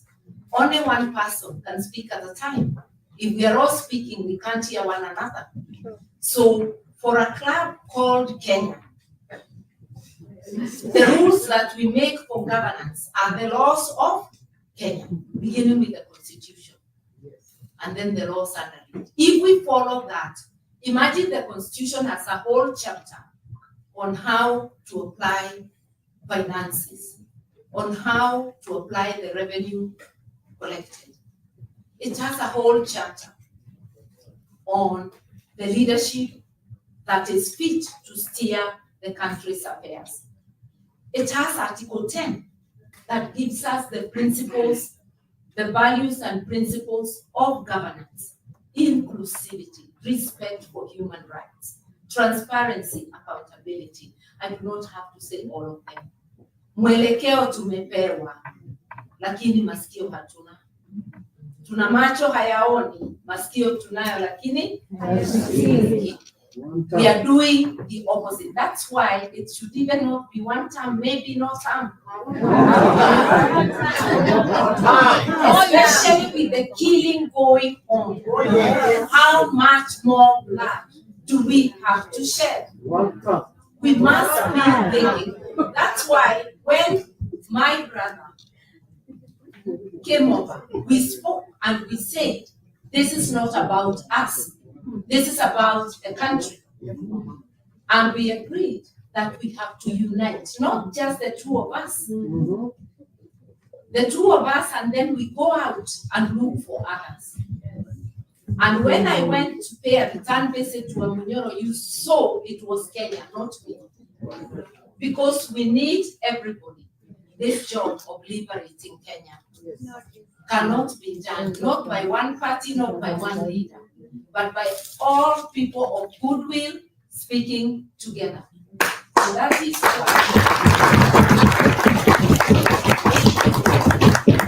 why in the People's Liberation Party, the clarion call is unite, liberate.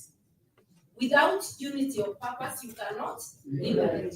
We have unity of purpose. And that unity of purpose has given Kenyans hope. Ile shimo tuko, people are beginning to lose hope. But the moment they have seen a coming together, na hatujajaza, the doors are open for more to come in. People have seen hope. That hope is represented in the manner they are coming out, where the united opposition goes. It tells you people are eager. They keep telling us, you've got to stick together. Because that's where the hope lies. With a thieving person in charge, with a person who does not care about rules, you have to have a flood of votes to overcome. We are telling him, hata Kasongo mwenyewe akiwa the chair of IEBC bado tutakuwa.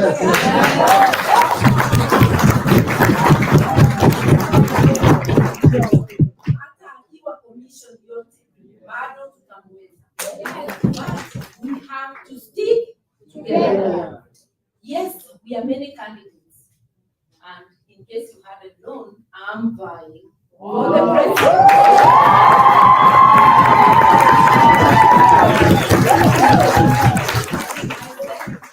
I'm done with running mates. Business having finished that era.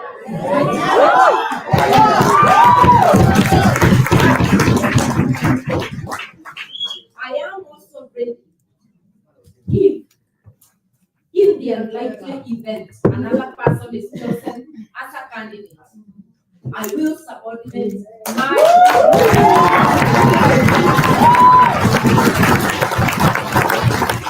support without being a running mate. Because Kenya is bigger than anyone. But for now, I am working so hard and I'm gonna work day and night to be that candidate. But with in mind that Kenya is bigger than anyone else. Because if the whole problem is governance is about rule of law, I think I got those words. Yes. I think I have believed that upholding the rule of law and good governance. And those are the reasons why I resigned from a government that was better led than the current one. From a cabinet position in the Kibaki government, leaving money, power, and privilege. But going with a lighter burden on my shoulders, feeling I am not doing what I should not be doing for the people. Let us remember, we just don't want a change of name. It is not the name that is the problem. It is the way things are done. We've got to effect this change purposely. We've got to look at the menu in front and say, whom shall we send? All of us are doing a great job. My brother is doing a great job, mobilizing, waking up the people, coming up with very witty slogans. From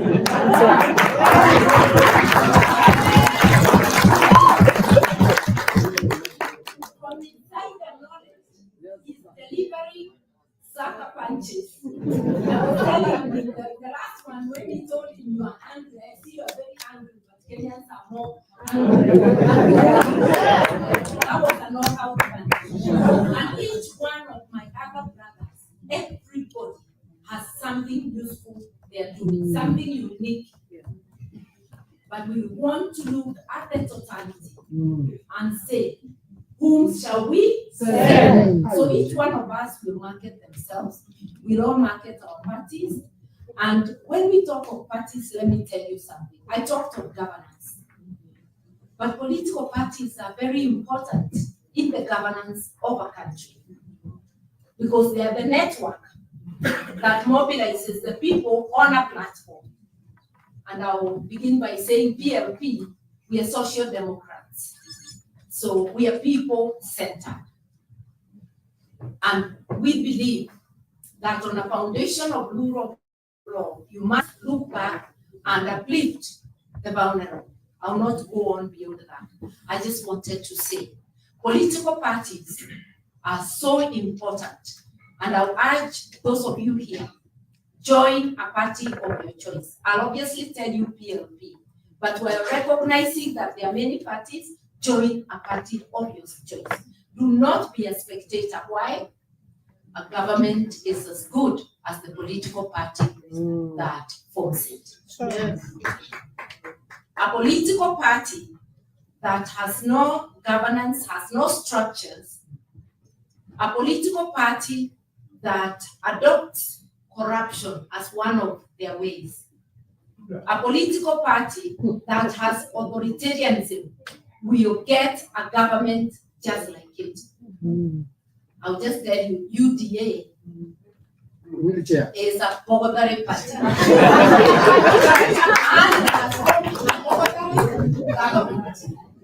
I'll give you a contract.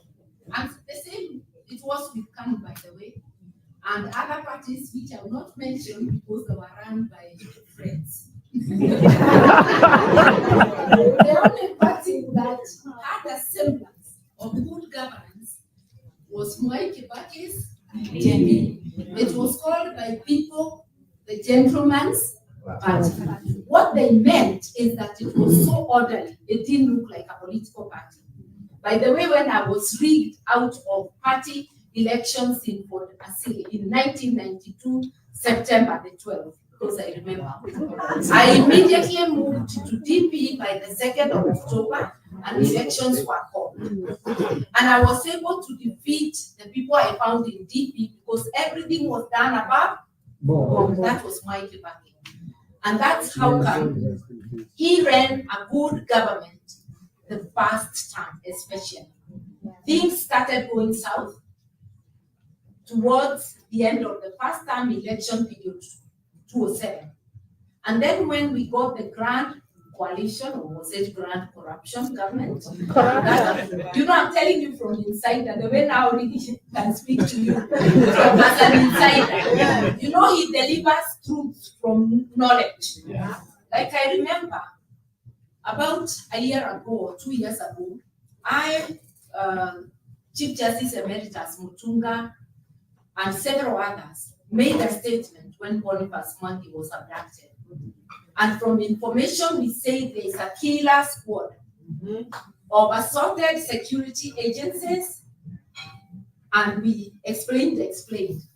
Rigiji has explained it better than us. He's even given us the figures that it was just slightly over 100 people. You know, that's from insider, just like Muturi did on abductions. In fact, Muturi will be my witness in the Law Society case because they keep denying, yet he has insider information. I'm just telling you that this having people who have inside knowledge is very important.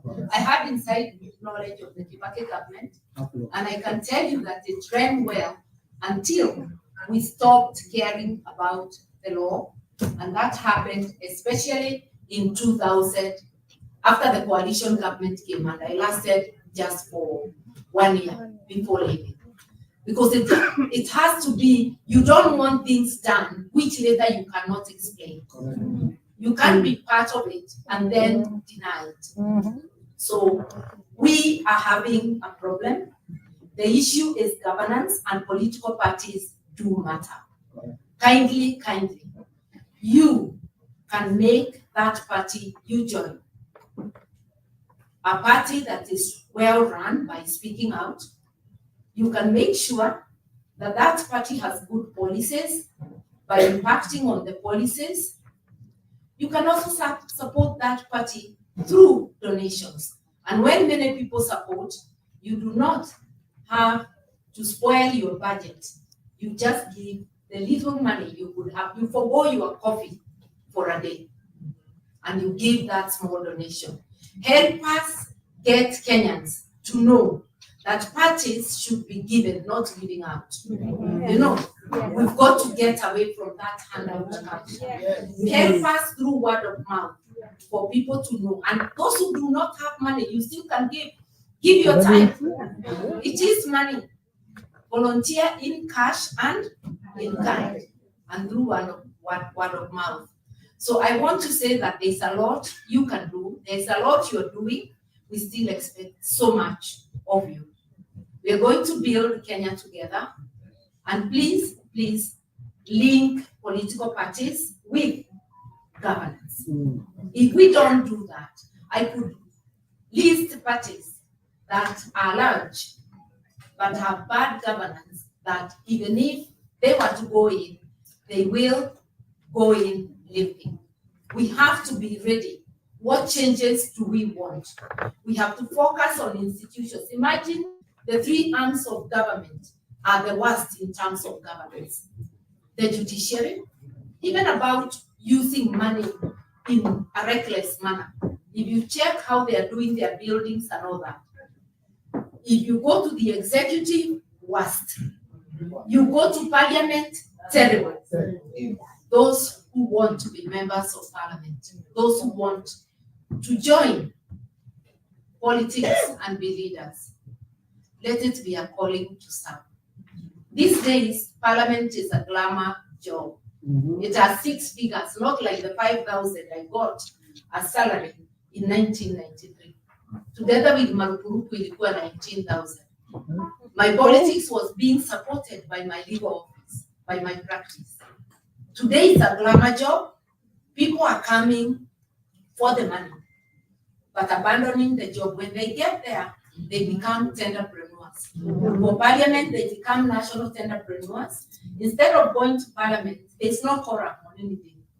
They are going to check on their tenders. The MCAs are doing so at the county level. The MPs are busy nibbling at CDN, you see. And the senators are just salivating. So now, they have no money. So now they are asking for money and to be able to oversight. That's why you have a salary. Even this thing of allowance, when you pay good money, you should stop allowance because there's double payment. Right. We will have to restructure salaries. Right. Restructure in such a way that even when a civil servant goes to a workshop, they are not paid money. You are still at work. Yeah? We have monetized everything. Our God has become money. We have forgotten others. And we have this entitlement. Those who are in office think that more should come to them, even when their brothers are starving. That is not good governance. Let's think about it. You can help us. You can help us prepare for the changes, because change is coming, mind you. Change is coming. Yeah. And we must do it together. I want to leave time for questions. There are many things I could tell you, but I'll give you 5 things that we are focusing on in PLP, the 5 pillars. One of them is rule of law.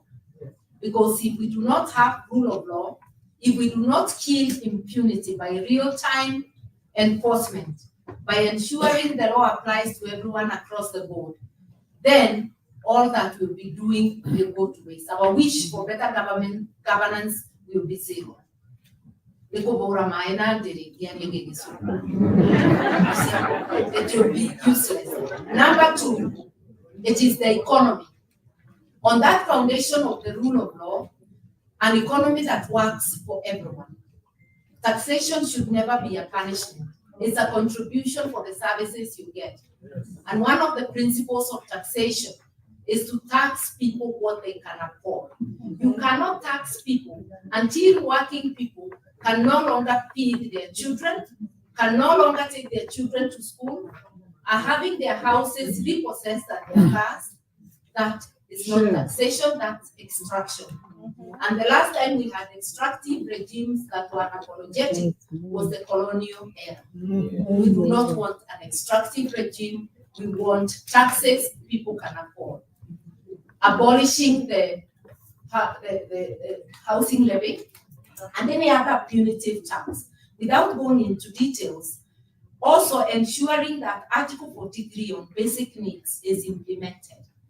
That people have access to education, universal access to education and universal access to health in all public institutions. We can afford it, we just have to seal the leakages. If you see the money we lose every day to corruption and every year, we don't even need all of it to give those services. And also start by using the money already allocated well, because all these institutions, the schools, the hospitals, there are leakages you cannot imagine. Investing in agriculture. Why should we stay hungry and we have arable land? Support farmers, and especially those small-scale farmers. Support our SMEs, Civic jobs, because we must give the youth jobs. Our SMEs currently are listed as 7.4 million. Imagine if they were supported and they increased jobs by 2. Those would be 15 million jobs. We would have gone a long way into solving the joblessness. When you support a company, like I saw a policy which is there today, that companies who invest over 3 billion will be given a tax holiday for 20 years. How many people can a company of 3 billion employ?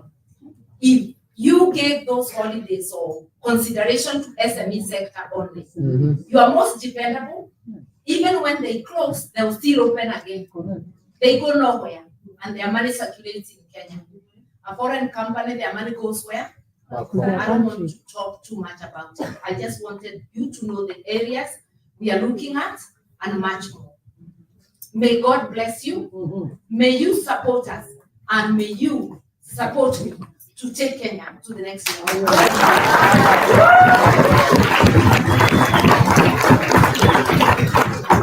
So we'll take one question from a gentleman and one question from a lady.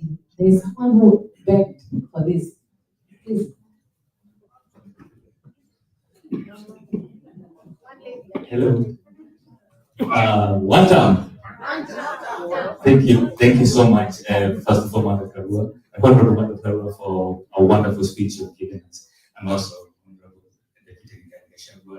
and everybody that is here, and especially the group that have arranged here.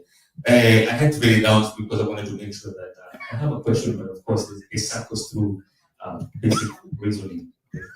Okay, so I'll just go straight to it because of time. Back in 2002, the United Nations Refugee Agency released a report that sheds light on the challenges facing Kenyans and urgent need for change. A portion of the report says the average Kenyan is now poorer than he was 20 years ago, increasingly deprived of health care, education, and adequate livelihood.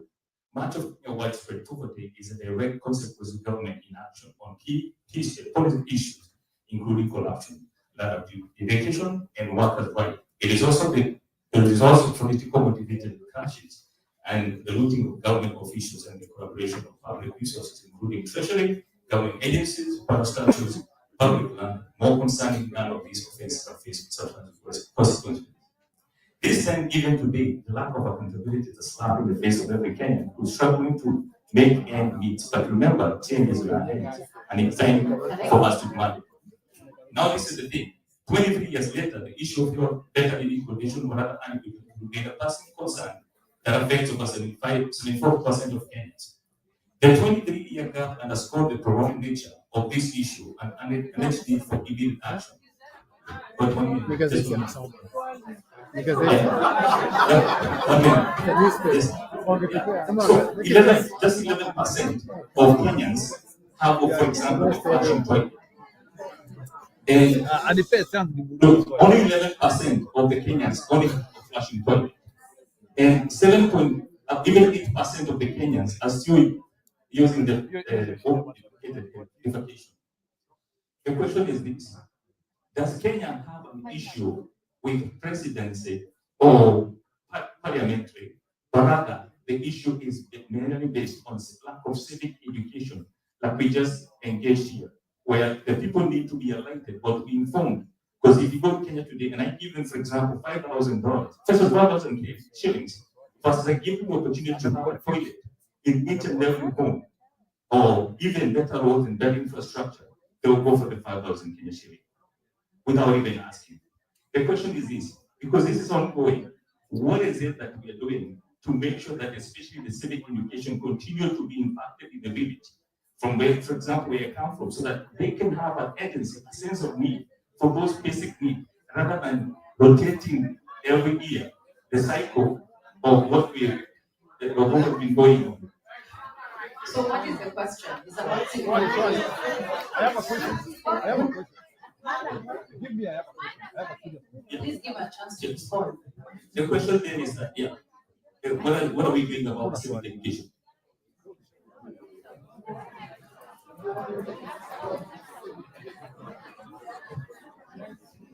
I have allocated a question to myself.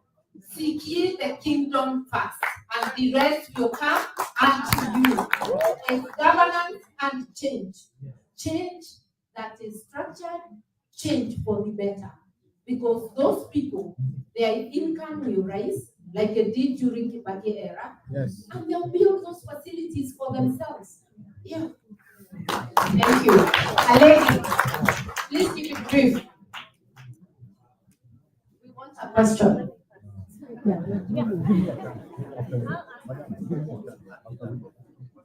Good evening, everyone. My name is Julie Kiama. I'm a lawyer by profession, both in Kenya and here. Mother, you inspire all of us, especially the young girls. So I have a question directly to you. You've been in politics for a long time, and we are now experiencing a situation where the young people are having an uprising without any form of leadership. So my question as an elder in politics and both as an advocate, how can we leverage the young people and make sure that they are not constantly maimed, killed, and also some of them disappearing? How can we leverage the political wing that we are seeing among the young generation? Yes, I love that question. What can we do as diaspora to support Gen Z in changing our country? Encourage those who feel the calling to vie for seats. And it's not all about age, because we have seen young people who are not up to it, just like old people, but capable young people who have shown leadership of integrity. Actually, the young should be a majority in any government. And I'm happy that both the DCP, PLP are all mentoring young people. Mentorship is not just an academy. It's by what you see people do, what you see them, hear them say. We are doing the best we can, and we are ready for that intergenerational talk and handover. But the handover will not be that I stop buying so that a Gen Z can buy. In my days as a youth, I wrestled an old man, my father, out of the seat. So I'm inviting Gen Z to also wrestle me out of this one. Wakuje to compete, but because I feel that I still got something this time around. Yes. But there is room for serious mentorship. And in PLP, we have introduced a clause which I borrowed from a party the ACT Wazalendo of Tanzania. We have a term limit for the party leader. So I will not be eligible for the next party elections. It's a way of forcing mentorship for others to take over. Yeah. I'm going to take one last question. I have a question to the principals. If Kenya is burning and KK administration reaches out to both of you, what would be the irreducible minimum to work with KK government for the sake of the country? No, sir. It's a zero. Zero. Yeah, hakuna. No. If you burn, you raise it. We have had that line of thoughts by Raila Odinga. No. We're asking the people of Kenya.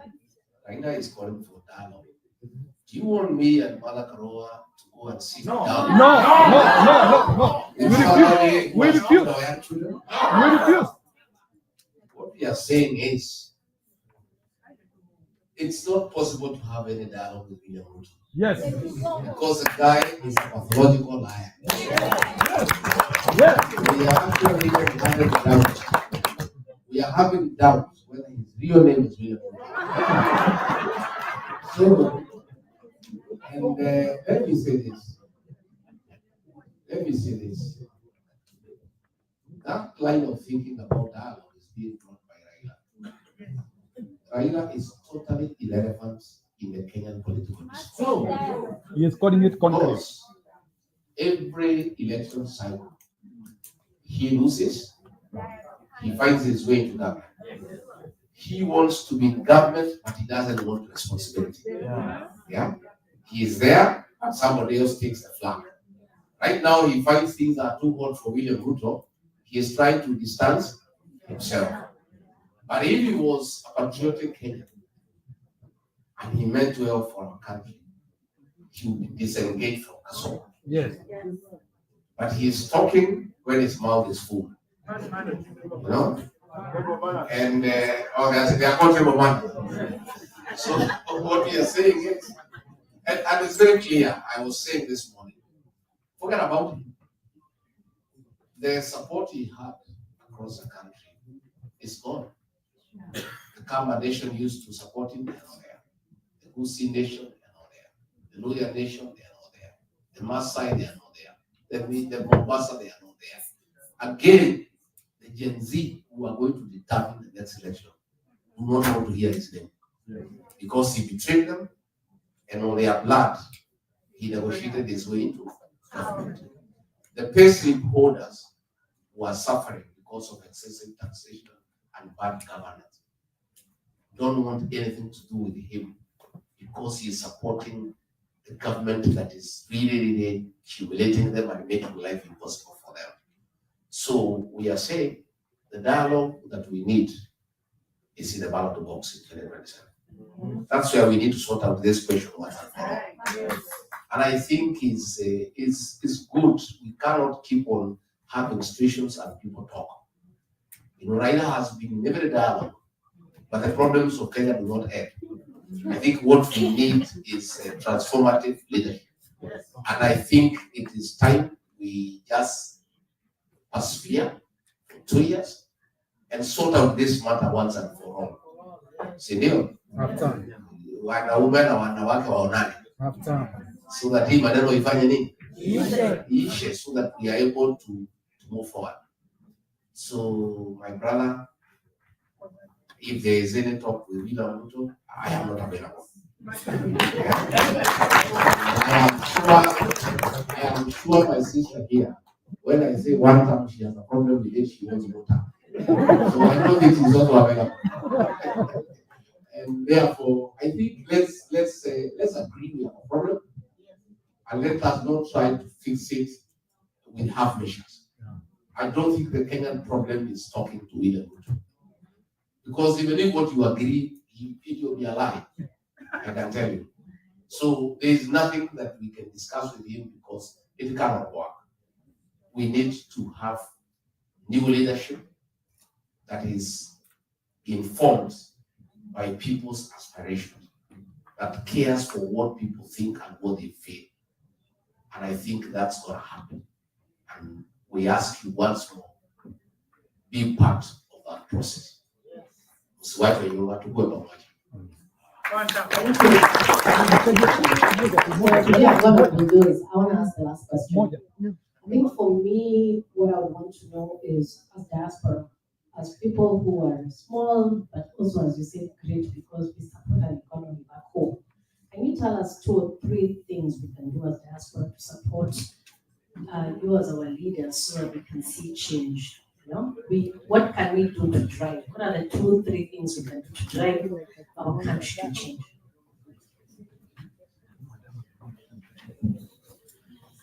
We said be part of the political movement in Kenya, contribute to policies, contribute to mobilizing the people through word of mouth, and contribute to building the political parties through cash donations. However small, haba na haba, hujaza baba. When it's done by a majority, it's easy, it's painless. And that is the culture we want to build back home. We have started it, but you will help us a great deal by reinforcing it, word of mouth. And any other way you think you can support, please support. But whatever party you join, please be active by sending in your ideas on things that come up. We do not seek to lead because we have a monopoly of ideas. We lead better when we involve more people and use all the human resources available. Karibuni sana, ni nchi yetu, tushikamane, tufanye together. Unite, liberate. Thank you. I'm just coming here. My name is Bishop Alex Mutua, and I'm also the chairman of the Kamba community here in Washington. Hi cousins. I'm just standing here for one thing, just to give vote of thanks, not to give another opportunity for anyone. And my first person to appreciate is the people who have made this occasion the way it is. Thank you so much, Nash. Thank you so much, the team that has organized this event. And God bless you so much. We'll give him a coffee. Second team to appreciate is the People's Deputy President and the Iron Lady, the advocate of East Africa. To give him a coffee. Na mama wa vijana hata amekuwa na sisi, asante sana, tunakushukuru sana. Thank you, the chairman of the Diaspora, for organizing this event. Tunakushukuru sana. Tupigeni makofi. I want to believe those who have been with us since morning up to this hour, you have enjoyed having a good moment with these leaders. We have been blessed. One thing as a leader in this community, I want to send you to His Excellency Kalonzo Musyoka. Hata naye mtume akuje. Na mwambie Wakamba wako hapa, tunamgoja na tunamhitaji akuje. Na tunahitaji hata tusikie sauti yake katika mji wa Washington and entire America.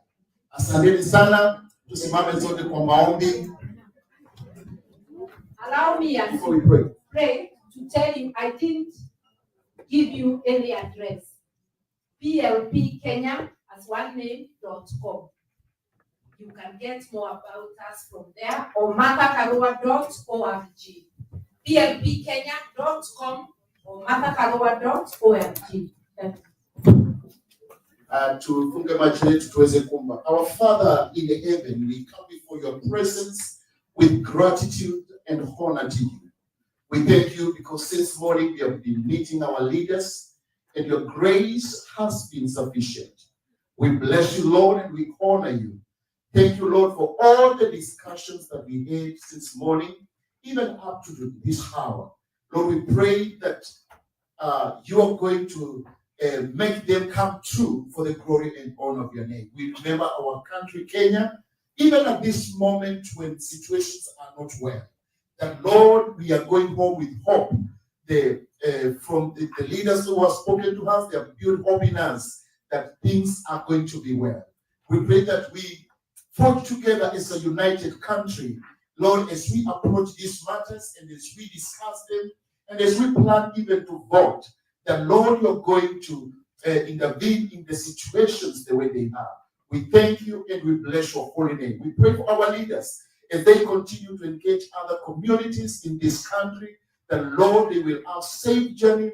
Your grace will be sufficient to them and you're going to bless them. Thank you, Lord, for everyone who has stood in with these leaders. Lord, I pray, even those who have given their monies, that Lord, you're going to bless them and you're going to supply more unto them. Thank you for the sponsors. Bless them, oh Lord, and bless everyone who has come today for the glory and honor of your name. We thank you, Lord, and we bless you, Lord. In the name of the Father, the Son, and the Holy Spirit, I do pray. Amen. May God bless you. Thank you so much. Please be seated as we see our guests up.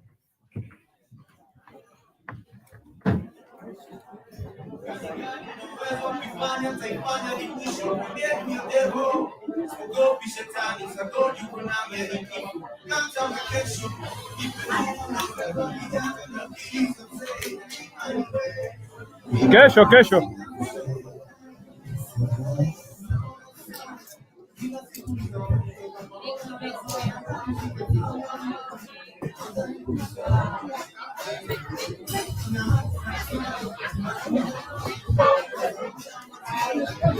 When I have you,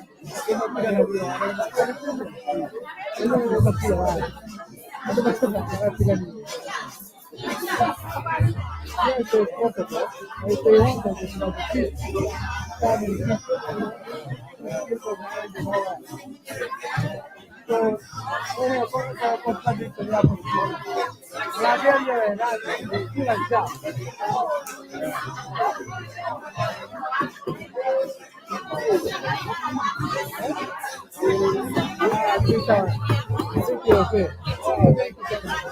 Thank you so much. Come back next time.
I take care. Yeah, I think event imeisha Razvik. Unless kama unataka kuongea lakini I think we can close, eh? Oh, okay, sawa. Nikuwekee kamera. Sawa. Hi guys. Ni nani hapa? Ni mtu mmoja? No, they are there 28 following. Twende tusimame pale kando. Yeah, this is the Irene Jerry, the famous Irene Jerry. The famous Irene Jerry. We came here, but I was disappointed a little bit because they didn't give people time to ask questions. Yeah, It's like they had offered a few people to ask questions. I think maybe in the future, Yeah. fair chance. Yeah. I hope so. Yeah. So it was good. So have you seen Hope? Have you seen Hope in that team? The lady, Mother Karua, I think I'm gonna join her. Yeah. Unasikia Irene Jerry ni kama anafeel Mother Karua has done the right thing. Yeah, she is very hopeful na ako na mpango. Anaonekana ako na mpango. Yeah, thank you guys. Razvik, tutaonana kesho. The live is done.